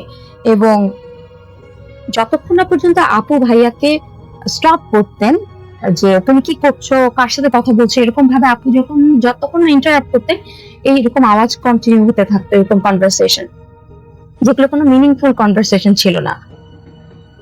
সো ভাইয়া কে অনেকক্ষণ জোরে জোরে ধাক্কা দেওয়ার পর ওনার সেন্স আসতো, এবং উনি বলতো যে উনি কিছুই জানেন না এই ব্যাপারে, উনি কার সাথে কথা বলেছেন বা কি, এটা ওনার কোনো আইডিয়াই। তো আপু এমনিতেই খুব প্র্যাকটিসিং মুসলিম, নামাজ পড়তেন, রোজা রাখতেন, এবং প্রতিদিন 5 ওয়াক্ত নামাজ পড়ার চেষ্টা করতেন, যেখানে ভাইয়া আবার অতটা রেগুলার ছিলেন না নামাজ আপুর ভাষ্য মতে। তো নতুন বাসার একটা জিনিস ভালো লাগতো যে ওই বাসায় খুব আওয়াজ হতো। আগের বাসাতে যেরকম কোয়াইট ছিল, এটা এরকম না, এখানে বেশ আশেপাশ থেকে আওয়াজ আসতো। বাট একটা নতুন জিনিস আপু এক্সপিরিয়েন্স করা শুরু করলেন এই বাসায়, সেটা হচ্ছে কিচেন অথবা ডাইনিং থেকে একটা পচা গন্ধ আসতো। আপু খুবই নিট অ্যান্ড ক্লিন ছিলেন, তারপরেও আপু বাসা থেকে একটা পচা গন্ধ আসতো। আপু গন্ধটা পাওয়ার পর থেকে যেটা করলেন, ট্রাশ ফেলে দিতেন, ট্রাশ ক্লিন করতেন, তারপর তার বাসায় ব্লিচিং পাউডার দিয়ে ক্লিন করতেন। তারপর ওনার বাসায় কিছু শুটকি মাছ ছিল, সেই ড্রাই ফিশ গুলো উনি ফেলে দিয়েছিলেন। কিন্তু তারপরেও গন্ধটা যেন আগের মতোই রয়ে গেল, গন্ধটা আর গেল না। সব রকম প্রিকশন বা সব মেজার নেওয়ার পরও গন্ধ আপু পেতেই থাকলেন, সেরকম একটা বাজে গন্ধ। তারপর যেটা হলো যে আপু গন্ধ আর পাচ্ছেন না, কিন্তু কিছু মাস পরে আবার গন্ধ আসে, মানে এটা বন্ধ হয়ে যায় আবার আসে, ফেরত আসে, এরকম। তো এভাবেই চলতে থাকলো। তারপর আরেকটা নতুন জিনিস আপু এক্সপিরিয়েন্স করলেন, যেটা কিনা খুবই উইয়ার্ড। এমন এক সময় হলো যে আপুরা অফিসে যাবেন, দুজনই রেডি হয়েছেন। আপু কিচেন থেকে আসলেন, হঠাৎ করে দেখলেন কিচেন থেকে অনেকগুলো একেবারে ঝাঁকে ঝাঁকে কেরা, আমরা বাংলা যেটা বলি এরকম ম্যাগজ, যেগুলো এরকম পোকা ঝাঁকে ঝাঁকে ডাইনিং থেকে লিভিং রুমে আসছে। মানে আমরা হরর মুভিতে যেরকম দেখে থাকি সেই রকম, মানে পোকার পাল, পঙ্গপাল বলা যায় যেটাকে, এরকম পঙ্গপাল আসছে। তো এটা দেখে আপুরা খুব ভয়ও পেলেন এবং এটা খুব ডিসগাস্টিং ছিল, কারণ এরকম ঘরের মধ্যে পোকা, এটা কেমন একটা ব্যাপার।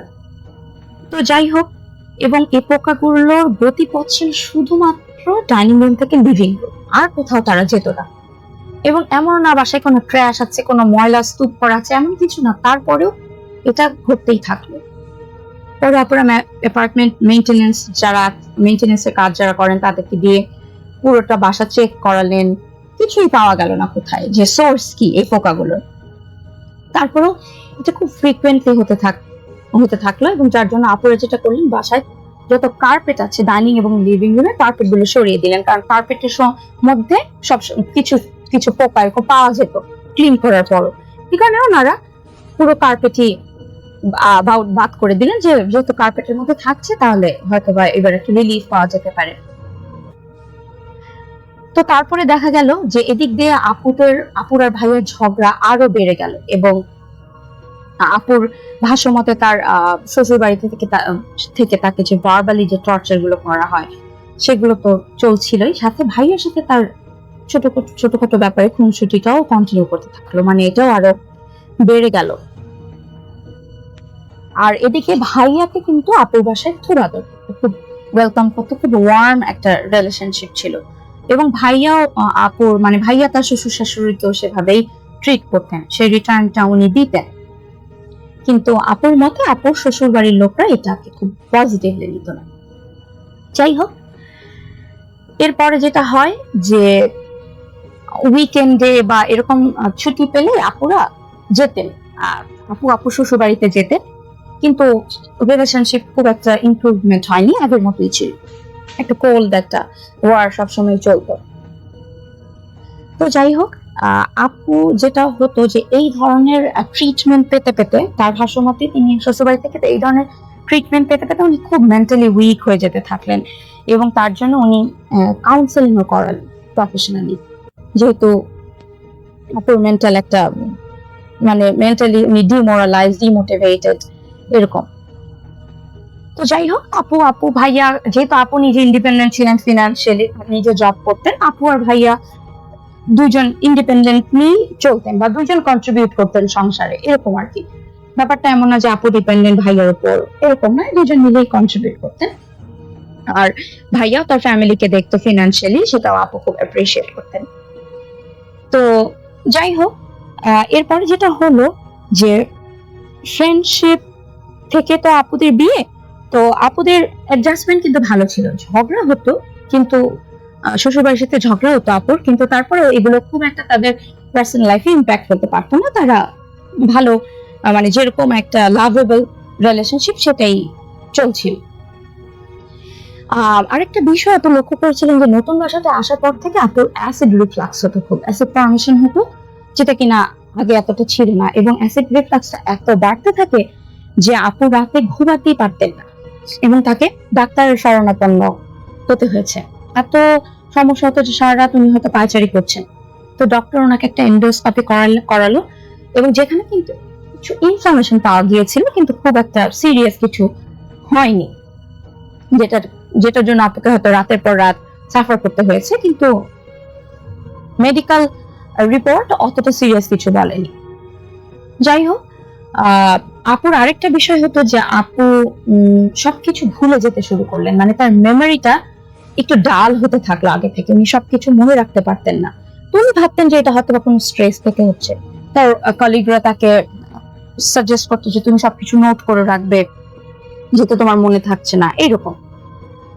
আর ওইদিকে ভাইয়ার উপর ইম্প্যাক্ট গুলো হলো এই বাসায় আসার পর, যে ভাইয়ার হঠাৎ স্কিন র্যাশ হয়ে যেত, যেটা কিনা কোনো সোর্স খুঁজে পাওয়া যেত না, যে কোনো অ্যালার্জি, কোনো ফুড থেকে, কোনো ডার্ট থেকে, এরকম কিছুই আপুরা খুঁজে পাননি, বাট খুব এক্সট্রিম র্যাশ হতো, এবং যেটা কিনা আস্তে আস্তে ডার্কার হয়ে যেত, এবং ভাইয়ার কমপ্লেক্সনটাও আস্তে আস্তে ডার্কার হয়ে যাচ্ছিল, এবং আপু প্রায় ভাইয়াকে পিঞ্চ করে বলতো যে তুমি এত কালো হয়ে যাচ্ছ, কয়েকদিন পর তো তোমাকে আর দেখাই যাবে না, এমন আর কি। তো যাই হোক, তারপরে যেটা আরেকটা হয়েছিল যে প্রায় আপু দেখতো যে আপুর বডিতে কিছু কিছু জায়গা স্পট হয়ে যাচ্ছে, যেখানে কোনো পেইন নাই, বাট একটু বার্নিং সেন্সেশনের মতো থাকতো, একটু জ্বালা পোড়া হতো। কিন্তু আর বাই দিস টাইম আরো কিছু ঘটনা ঘটে গেছে, যেরকম আপু প্রায় রাস্তায় মরা পাখি, অ্যানিমাল এগুলো দেখতেন। মানে এটা খুবই আনইউজুয়াল ছিল যে এরকম হচ্ছে যে আপু গাড়ি করে অফিসে এসছেন, গাড়িটা পার্ক করবেন, এই সময় একটা মরা কাক এসে আপুর গাড়ির উপর পড়লো। আপু রাস্তায় কোথাও যাচ্ছেন, হঠাৎ করে আপুর গাড়ির উপর কোনো একটা ডেড বার্ড এসে পড়লো, ডেড অ্যানিমেল আপু দেখলেন রাস্তায়। খুবই উইয়ার্ড যে আপু এগুলো দেখা শুরু করলেন, এবং এগুলো খুব ফ্রিকুয়েন্টলি হতে থাকলো। একটা সময় হয় যে ভাইয়া একটা প্রজেক্টের কাজে ভাইয়ার বাসার কাছাকাছি একটা জায়গায় যায় কয়েক মাসের জন্য, এবং ওই সময়টা আপু প্রায় তার বাবার বাসায় থাকতেন, যেহেতু একা থাকতেন, ভাইয়া নেই। তখন প্রায় সকালে অফিসে যাওয়ার জন্য বাসার দরজা যখন আপু খুলতেন, আপু দেখতেন যে ঠিক দরজার সামনে একটা কালো বেড়াল গেটের পাশে দাঁড়িয়ে থাকতো, এবং আপুর দিকে অপলক দৃষ্টিতে তাকিয়ে থাকতো, একদম নড়তো না। আবার বাসায় ফেরার পথে প্রায় ওই কালো বিড়ালটা আপু গেটের সামনে দেখতে পেতেন। সো যাওয়ার সময় আসার সময় দুইবার। তো উইয়ার্ড লাগতো আপুর কাছে ব্যাপারটা, যে এইটা কেন হচ্ছে। পরে এই কথাটা আপুর আম্মুর সাথে শেয়ার করেন, এবং তার আম্মু তাকে সাজেস্ট করেন যে যেন ভালো দোয়া পড়ে আপু বের হয়, সবসময় যেন আল্লাহ কালাম পড়েন, যেন অসুবিধা না হয়, এরকম। আর আপুর এই বাসায় আসার পর এমনিতে আপুর সাথে আপুর বোনের সাথে আপুর হাজবেন্ডের যে একটা ভালো রিলেশনশিপ ছিল, সেটা আস্তে আস্তে একটু অন্যরকম হয়ে যেতে থাকলো। আর আপুর সাথে ভাইয়ার সম্পর্ক দুটো রিলেট করতে থাকে ভাইয়া ওখান থেকে আসার পর, প্রজেক্টের কাছ থেকে আসার পর। তারপরে হচ্ছে তারপরে আপুর বোন আপুকে কাউন্সেলিং করে যেতেই থাকলো যে এরকম হয়, ফ্যামিলিতে এরকম হয় পার্সোনালি। সো আপু তারপরে স্ট্রং ছিলেন রিলেশনশিপটা, যদিও অনেক ঝগড়া হতো, এবং খুব ডিপ্রেশনে চলে যেতেন। আপু এসব ঝগড়া হলে খুব ডিপ্রেশনে চলে যেতেন, এবং তাদের মধ্যে ইন্টিমেসিও খুবই কমে যেতে থাকলো, এইরকম অবস্থা। কিন্তু আপু ফিগার আউট করতে পারতেন না আসলে কেন ঝগড়া হতো, খুবই সিলি বিষয়। এবং আপুদের যখন বিয়ে 3 বছর অ্যানিভার্সারি হয়, তারা একটা ভ্যাকেশনে গেলেন, 2টা কান্ট্রি তারা ঘুরে এসেছিলেন, এবং তাদের ভ্যাকেশনটা খুবই ভালো ছিল, কিছু কোয়ালিটি টাইম তারা স্পেন্ড করেছিলেন। ওখানে গিয়েও ভাইয়ার র্যাশ হয়েছিল, এবং ফার্মাসি খুঁজে ওষুধ কিনতে হয়েছিল, মানে এত বেশি র্যাশ হয়ে গিয়েছিল। এরপরে আপুরা আবার ভ্যাকেশন থেকে ফিরলেন, নর্মাল লাইফ লিড করতে থাকলেন। কিন্তু এরপর থেকে আপু ভাইয়ার মধ্যে হালকা চেঞ্জ অবজার্ভ করা শুরু করলেন, কেমন যেন একটা, মানে বিয়ের পরও আপুরা দেখা করতে যেত উইকেন্ডে, তার শ্বশুর শাশুড়ির সাথে চলে আসতো, কিন্তু তার শ্বশুর শাশুড়ি কখনো তাকে ওয়েলকাম করে থাকতে বলতো না আপুর মতে। তো এবারও গেল আপুরা, এবং কয়েকদিন থেকে আসলো। মানে এরকম যে ভাইয়া যেত ভাইয়ার বাসায়, কিন্তু আপুকে অতটা তারা ওয়েলকাম করতো না বা যেতে বলতো না, এবং আপু আস্তে আস্তে চেঞ্জ দেখা শুরু করলো ভাইয়ার মধ্যে। এবং হঠাৎ কি হলো, হঠাৎ ভাইয়া নিজেকে পুরো কি বলবো অ্যালুফ করে ফেলতে থাকলেন। আই মিন ভাইয়া ওর সাথে এরকম কথা বলতেন না, তেমন একটা ডিস্টেন্স মেনটেন করতেন, এবং আপু কথা বললে তেমন কোনো আনসার দিতেন না। এভাবে 1 মাস কাটলো। তো আপু ভাবতে যে ভাইয়া মনে হয় ডিপ্রেশনের মধ্যে আছে, ভাইয়ারও কাউন্সেলিং লাগবে। সো আপু সাজেস্ট করেছিলেন ভাইয়াকে, যেহেতু তোমার বিহেভিয়ার চেঞ্জ এসছে বা তুমি হয়তো ডিপ্রেস ফিল করছো, কাউন্সেলিং করো। বাট ভাইয়া সেটাতে এগ্রি করেননি, এবং ভাইয়া কাউন্সেলিং করতে যাননি। এবং আস্তে আস্তে যেটা হলো, যখন অফিসে ভাইয়া থাকতেন এবং কথা বলতেন, তখন আবার ঠিক নর্মালি কথা বলতেন, কিন্তু মানে নর্মাল হাজবেন্ড ওয়াইফের মতো। কিন্তু যখন ভাইয়া বাসায় আসতেন, তখন খুব অ্যাগ্রেসিভ হয়ে যেতেন। আমার নাম রায়হান আসিফ। আমার বাসা কেরানীগঞ্জের রুহিতপুরে। আমি একজন বিবিএ প্রথম বছরের ছাত্র। এখন যে ঘটনাটি আপনাকে বলছি, এটা আমার এবং আমার বন্ধুদের সাথে ঘটে যাওয়া একটা সত্য ঘটনা। আমি তখন ক্লাস 9-এ পড়ি। সময়টা রোজার মাসে ছিল। শাফিন ভাই, আমি এবং আমার বন্ধুরা মিলে তারাবির নামাজ পড়তে যাই। আসলে আমরা শাফিন ভাই নামাজ না পড়ে বেশিরভাগই মসজিদের ছাদে বসে আড্ডা দিতাম। তো আজকেও গেলাম সবাই। আমরা যখন মসজিদে যাই তখন আমাদের মসজিদের ইমাম সাহেব আমাদেরকে ডাক দিয়ে একজন ছেলের সাথে পরিচয় করিয়ে দেয়। ছেলেটা নাকি ইমাম সাহেবের ভাতিজা হয়। তো ইমাম সাহেব বলে যে তোরা তোদের সাথে ওকেও রাখিস, আর যাতে কোথাও না যায় সেটা একটু লক্ষ্য রাখিস। আমরা তো না ভেবে রাজি হয়ে গেলাম। আর ইমাম সাহেব এর কথায় ওকে আমরা মসজিদের ছাদে নিয়ে চলে গেলাম, যেহেতু আমাদের সাথে ওকে রাখতে বলছিল সবসময়। একটা কথা বলে রাখি, সেই ছেলেটার বয়স 14 বছরের হবে, মাদ্রাসার ছাত্র ছিল। তো শাফিন ভাই, আমরা ছাদে গিয়ে আড্ডা দিচ্ছি, আর ছেলেটা আমাদের থেকে একটু দূরে গিয়ে বসলো। তো আমরা ভাবলাম যে হয়তো ছোট মানুষ, তাই একা একা বসে রয়েছে। তো আমরাও আর ওকে অতটা খেয়াল করলাম না তাকে। তো নামাজ নিচে শুরু হলো, আর আমরা আড্ডা দিচ্ছি, কেউ কেউ আবার গেম খেলছে মোবাইলে। তো কিছুক্ষণ পরে হঠাৎ আমার পেছন থেকে একজন একটা জোরে দৌড় দিল। আমরা ছাদের মাঝখানে বসেছিলাম, আর বলে রাখি আমাদের মসজিদটা 3 তলা ছিল। তো আমরা যখন পেছনে ফিরে তাকাই আর তাকাতে দেখি সেই ছেলেটা উঠে একটা দৌড় দিয়ে 3 তলা থেকে সরাসরি লাফ দিল। আমরা এটা দেখে সবাই অবাক হয়ে গেলাম এবং সবাই তাড়াতাড়ি ছাদের কিনারায় গেলাম দেখতে। আরেকটা কথা বলে রাখি শাফিন ভাই, যে আমাদের মসজিদের পেছনে একটা কাঁঠাল গাছ ছিল। তো আমরা যখন তাকে দেখতে যাই তখন আমরা গিয়ে যা দেখলাম সেটা দেখে আমরা সবাই প্রচন্ড ভয় পেয়ে গেলাম। আমরা দেখি যে ছেলেটা তার মাথা নিচে আর তার এক পা দিয়ে উল্টো হয়ে গাছের ডালে ঝুলছে, আর আমাদের দিকে এক দৃষ্টিতে তাকিয়ে হাসছে। তার চোখের বর্ণনা আমি বোঝাতে পারবো না। আমরা 6 জন ছিলাম সেখানে। বরাবরই সবাই এটা দেখে একদম থমকে গেলাম। আমাদের একজন ছেলেটাকে ডাক দেওয়ার সাথে সাথে ছেলেটা 2টা লাফ দিয়ে এত বড় গাছ থেকে নিচে নেমে কোথায় যেন হারিয়ে গেল। তো আমরা অতি তাড়াতাড়ি সবাই নিচে এসে দেখি ছেলেটা কোথাও নেই। নামাজ শেষ হওয়ার পরে ইমাম সাহেবকে আমরা এই ঘটনা জানানোর পর সে আমাদেরকে বলল যে ওই ছেলেটার সাথে একটা খারাপ জিনের আসর রয়েছে, আর আমরা শুনে ভয় পাবো, তাই সে আমাদেরকে এই কথাটা বলেনি। তো আমরা তাকে বললাম যে এখন ছেলেটিকে কোথায় খুঁজবো এত রাতে। তখন সবাই মিলে আমরা খুঁজতে বের হলাম। পুরো এলাকা খুঁজে ফেললাম, কিন্তু তাকে কোথাও খুঁজে পাওয়া গেল না। আরেকটা কথা শাফিন ভাই, আমাদের এখানে একটা অনেক বছর আগের মোটা একটা আম গাছ আছে। ওইখানে প্রতি বছর মেলা হয় এবং সবাই ভোগ দেয় সেই গাছের নিচে। তো এত রাতে কেউ ওই গাছের সামনে যেতে না চাওয়ায় কেউ গেল না সেখানে। তো হুজুরকে আমরা এসে বললাম যে হুজুর, আমরা পুরো এলাকা খুঁজেছি, কিন্তু শুধু ওই আম গাছটা, সেখানে আমরা যাইনি। তখন হুজুর বলল যে আসো তোমরা আমার সাথে। তখন আমরা গেলাম সেই আম গাছের নিচে। তখন আমরা গিয়ে দেখলাম কেউ নেই সেখানে। তো হুজুর কিছু না দেখতে পেয়ে সূরা পড়া শুরু করে দিল, এবং কিছুক্ষণ পরে একটা অন্য কণ্ঠে শুনতে পেলাম যে সূরা পড়া বন্ধ কর। আর তখনই আমরা লাইট মেরে দেখলাম যে সেই ছেলেটা ওই আম গাছের একদম ডালের উপরে সেই একই রকম করে মাথা নিচে আর পা উপরে দিয়ে ঝুলে আছে। আমরা তো ভয় কেঁপে গেলাম সেখানে সবাই। তখনই হুজুর আর সূরা পড়তে লাগলো, আর কে যেন করলো, আর তখনই এক লাফে সেই ছেলেটা গাছ থেকে নিচে নেমে অজ্ঞান হয়ে গেল। তো আমরা কেউ তার কাছে যেতে না চাওয়াতে হুজুর নিজে গিয়ে তাকে কোলে নিয়ে চলে আসলো।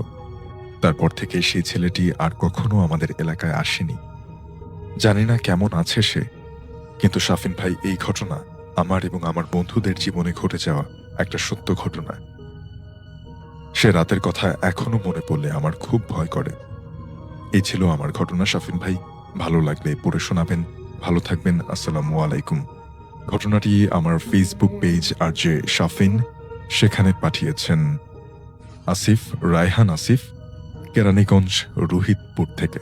সো আমি চলে যাচ্ছি আরো। আমি যে ঘটনাটা এখন শেয়ার করব সেই ঘটনা হচ্ছে শ্রীমঙ্গলের একটি ঘটনা, এবং যার ঘটনা শেয়ার করব তিনি আমার অত্যন্ত কাছের একজন পরিচিত আঙ্কেল, যার ঘটনা তিনি একটা চা পাতা কোম্পানিতে হাই পোস্টে চাকরি করতো। আমি তার নাম মেনশন করছি না। তার ফ্যামিলি থাকতো ঢাকায়, কারণ তার এক ছেলে ও এক মেয়ে ছিল। বড় ছেলেটা ঢাকায় পড়াশোনা করতো বিধায় তার ওয়াইফ ঢাকাতেই থাকতো। এখন এটা বর্তমানের চিত্র। আর যে আঙ্কেলের ঘটনা শেয়ার করছি সেই আঙ্কেল থাকতো শ্রীমঙ্গলে। ঈদের সময় আঙ্কেল ঢাকায় আসে, কারণ ছুটি পাওয়া যেত ওই সময়টাতেই।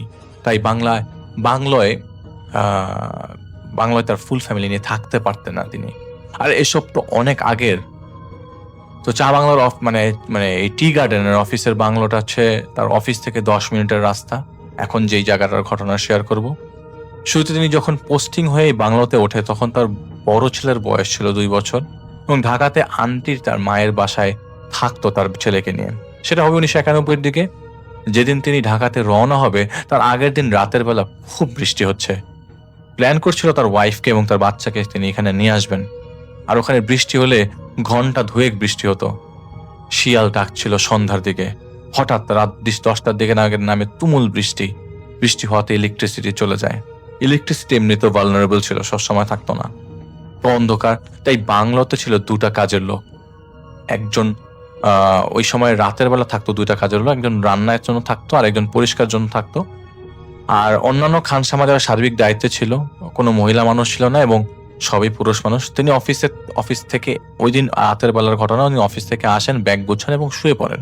যেহেতু বাইরে বৃষ্টি হচ্ছে, উপরে টিনে চালের বৃষ্টির শব্দ, তিনি ঘরের লাইট জ্বালিয়ে ঘুমাতেন। তো লাইট জ্বালানো ছিল এবং তিনি চোখ বুজে হালকা করে গান শুনছিলেন। আপনারা স্পষ্ট শুনতে পাচ্ছেন আমার কথা আশা করছি, এবং আপনারা এই প্লটগুলোকে কিন্তু মনে রাখার ট্রাই করবেন। খুব ভালো হয় যদি আপনারা লাইট অফ করে শোনেন। তো ঘটনায় যাই, হঠাৎ জানালা দিয়ে ফিস ফিস শব্দ আসলো। ফিস ফিস শব্দগুলোর মধ্যে পরিষ্কার শব্দ, বোঝা গেল যে চল ওকে নিয়ে যাই। এটা শুনে চোখ খুলল তিনি। খুলেই দেখে তার চোখের সামনে একটা শিয়াল অবাক দৃষ্টিতে তার দিকে তাকিয়ে আছে। পুরো বাংলোর লাইট অফ, শুধু তার লাইটটাই জ্বালানো। তিনি খুব জোরে চিৎকার করলেন এবং তার যে খানসামা ও রঙ্গকে ডাকলেন। ও রঙ্গ দৌড়ে এসে জিজ্ঞেস করল, কি হয়েছে স্যার? ওরা একটু ডিফারেন্ট ভাবে কথা বলছে। দেখো, ওরা অনেক ডিফারেন্ট ভাবে কথা বলছে। এরা কারা? আমি অনেক ভয়েস শুনতে পাচ্ছি। কি হলো? বলো শিয়ালগুলো ঘরে ঢুকলো কিভাবে? একটা শিয়াল আমি দেখলাম আমার ঘরের ভিতরে। তো রঙ্গ বলছে, শিয়াল কোথায় পেলেন? বললো, না, আমি দেখলাম শিয়াল ঘরে ঢুকেছে। কিভাবে ঢুকলো? সেদিন রাতে রঙ্গকে রুমের নিচেই ফ্লোরিং করে তিনি ঘুমাতে দেয় এবং রাতের বেলা আর কোনো কথাবার্তা রঙ্গর সাথে হয় না। পরের দিন সকালে তিনি রেডি হয়ে ঢাকায় চলে আসে তার ওয়াইফ আর বড় ছেলেকে। তখন বড় ছেলে ছোট ছিল বলেছিলাম, তাদেরকে নিয়ে যেতে, কারণ ছুটি ওখানে পাওয়াই যেত না। তার ওয়াইফ আসার পর বাসাতে 3 দিনের দিন রাতের বেলা আবারও বৃষ্টি নামে। আর ওই আসলে বৃষ্টি না, সেখানে ওই দিন থেকে সারাদিন থেকেই গুড়ি বৃষ্টি। মে জুনে অনেক বৃষ্টি হয় শ্রীমঙ্গলে, এটা মে জুনের ঘটনা। এবং সেবার বৃষ্টিতে তিনি যে ঢাকায় গেলেন, তার ওয়াইফকে যে তার নিয়ে আসলেন, সেই যে বৃষ্টি শুরু হয়েছিল সেটা কিন্তু আর থামে নাই। গুড়ি বৃষ্টি তখনও পড়ছিল কন্টিনিউয়াস। তখন রাত 1টা কি 2টা হবে। তার ওয়াইফ লাইট অফ, লাইট আবার অন রেখে ঘুমাতে পারতেন না। তাই বাচ্চা সহ তিনি আরেক রুমে ঘুমালেন। এক রুমে তিনি ছিলেন আর তার ওয়াইফ আরেক রুমে ছিল। তো ওই বাসাটা এত বড় ছিল যে এক রুম থেকে আরেক রুম আসতেও অনেক মানে কিছুক্ষণ সময় লাগতো। মানে আমরা এক রুম থেকে আরেক রুম ইজিলি চলে যেতে পারি, ওখানে এত ইজিলি যাওয়া নাই। তো বিশাল বাংলো, তো 4-5টা বেডরুম ওই বাংলোতে, এবং বিশাল ড্রয়িং রুম। এই 4-5টা বেডরুম ছাড়াও ড্রয়িং রুমটা ছিল বিশাল। আর আপনারা সবাই বাংলো দেখেছেন যে বাইরে দিয়ে অনেক বিশাল বড় বারান্দা থাকে এই বাংলোগুলার। তো তখন বাংলোটা এরকম নতুন বাংলো। তো ওয়াইফ যে রুমে থাকতো সেটা ক্রস করে আসতে হতো ড্রয়িং রুমটা ক্রস করে। তার ওয়াইফ রাতের বেলা ওয়াশরুমে যাবে। তিনি ওয়াশরুমে থেকে বের হওয়ার সময় দেখে গেট লাগানো ভেতর দিয়ে, কিন্তু ওয়াশরুম থেকে বের হয়ে তিনি দেখেন গেটটা খোলা। আসলে গেটটা খোলা, তিনি যখন ওয়াশরুমে যান নিজের অজান্তেই ওয়াশরুমে যাওয়ার পরে দেখে যে গেটটা ভেতর, মানে বাড়ি দিয়ে গেটটা ভেতর দিয়ে খোলা। কিন্তু ভেতরে তো কেউ ঢোকার কথা না, হয়তো দিয়ে লাগানো গেটটা খুললো কি করে? তিনি গেটটা লাগালো এবং লাইট অফ করে বেডে শুয়ে পড়লো এবং খুব সিম্পলি শুলো, কারণ তার হাজবেন্ড কিন্তু তাকে কোনো এই ব্যাপারে কিছুই জানা নেই। তার ছেলেটা তখন ঘুমাচ্ছে। এই 10 মিনিটের মাথায় দরজা নক নক শুরু হলো। কণ্ঠ আসছে খানসামা রঙ্গর, দিদি, ও দিদিমণি, দরজা খুলেন, খানা নিয়ে আসছি। উনি ঘড়ির দিকে তাকে থেকে রাত 2:10 বাজে, কাহিনী কি? তিনি বললেন, রঙ্গ কি বলেন আপনি? খাওয়া কেন এত রাতে? রাত এখন 2টা বাজে, আপনি যান এখান থেকে। আর ওপাশ থেকে শব্দ আসে, দিদিমণি খাওয়াটা খেয়ে দেখেন না, অনেক কষ্ট করে বানিয়েছি। তখন বলল, রঙ্গ তোমার তো দায়িত্ব খাওয়া বানানো না, তুমি দাও খাওয়া নিয়েছো কেন? আর এত রাতে ডিস্টার্ব করো না, আমি ঘুমাবো। এরকম সাউন্ড আসে। আমার কিন্তু রাগ উঠছে। ওই পাশ থেকে রঙ্গ বলছে, আমার কিন্তু রাগ উঠছে। তার ওয়াইফ কোনো উত্তর না দিয়ে লাইট অফ করে শুয়ে পড়ে। ভাবলেন সকালে ওরে ইচ্ছা মতো বলবো, এখন থাক, কারণ রাতের বেলা একটা মহিলার রুমে কেন নক করবে সে? ঘুম লেগে আসছে, হঠাৎ ভেতর থেকে দরজা খুলে গেল। উনি বললেন, দরজা খুললো কিভাবে? তিনি চোখ ফাঁকা করে হালকা করে রেখেছে এবং আর কিছু বোঝাও যাচ্ছে না, এবং বাচ্চাকে জড়িয়ে ধরে রেখেছে এবং হালকা আলোতে বোঝা গেল যে ভেতরের রুমে কেউ ঢুকছে। তিনি জিজ্ঞেস করছে, কে এখানে? তখন শব্দ আসে, তোমার বাচ্চাকে নিয়ে যাব আজকে। তিনি এক চিৎকার দেয়, রঙ্গ দৌড়ায় আসে, গেটের বাইরে থেকে ভিতরে না ঢুকে নক করে, দিদিমণি কি হয়েছে আমাকে বলেন। তিনি দৌড়ে তখন লাইটটা জ্বালায় এবং চিৎকার করতে থাকে তার হাজবেন্ডের নাম নিয়ে, মানে আঙ্কেলের নাম নিয়ে। হাজবেন্ড দৌড়ে এসে বলে, কি কাহিনী? বলে, দেখো কি অবস্থা, আমার বাচ্চার পায়ে 5টা আঙ্গুলের দাগ, আর কে জানি রঙ্গর ভয়েস করে এই কি জানি বাবু নিয়ে যেতে এসছে। বলো কি? তার হাজবেন্ড বলো, কি ভাই সম্ভব, কি মানে কি কি কাহিনী কি বলো তো আমাকে একটু। তো তিনি বলেন যে, আমি ঘুমাচ্ছিলাম, এরকম কে জানি ফিস ফিস করে বলছে যে তোমার বাচ্চাকে নিয়ে যাব। রঙ্গ আসলো না, আমি চিৎকার করছি, কিন্তু ভেতর থেকে দরজাটা অটোমেটিক খুলে গেল। তো তার হাজবেন্ড বলে, তুমি লজ্জা লাগিয়ে ঘুমিয়ে পড়োনি?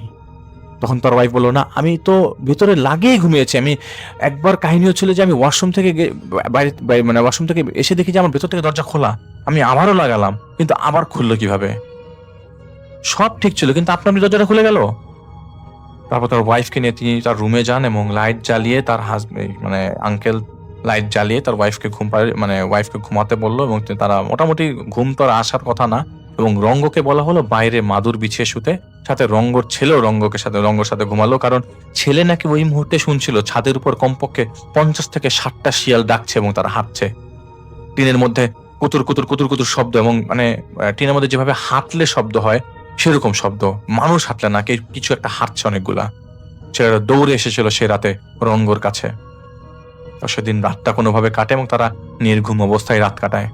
সকাল হয়, সারা রাত না ঘুমানোর কারণে আন্টি ঘুমালো সারাক্ষণ, আর আঙ্কেল বাচ্চাকে দেখলো, যেহেতু পরের দিন তার ডে অফ ছিল।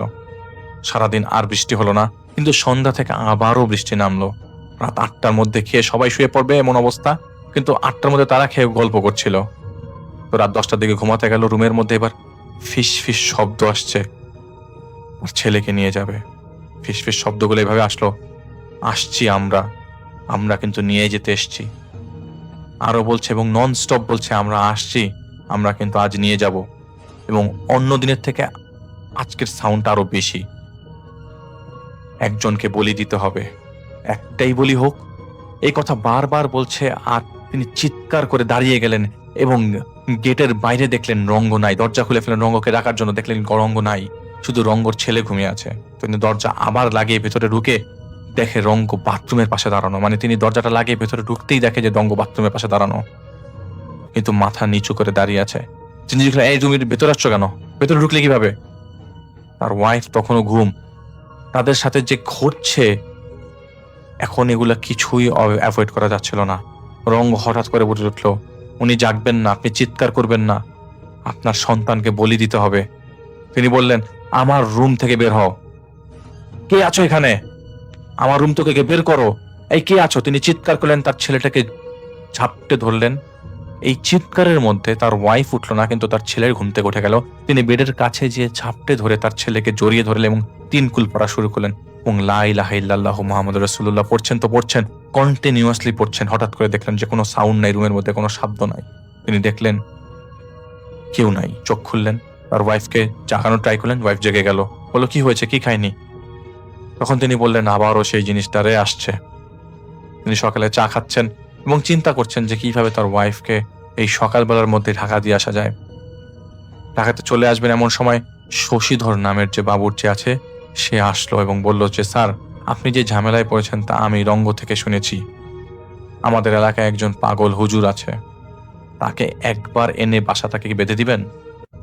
এরকম বলতে তিনি বলেন যে ঢাকা যাওয়ার আগেই বলবো বাংলাটা ছেড়ে দিতে চাচ্ছি, তো এখন তো চলে যাব, ওদেরকে দিয়ে আসতে যাচ্ছি, এখনই কি চাও নাকি?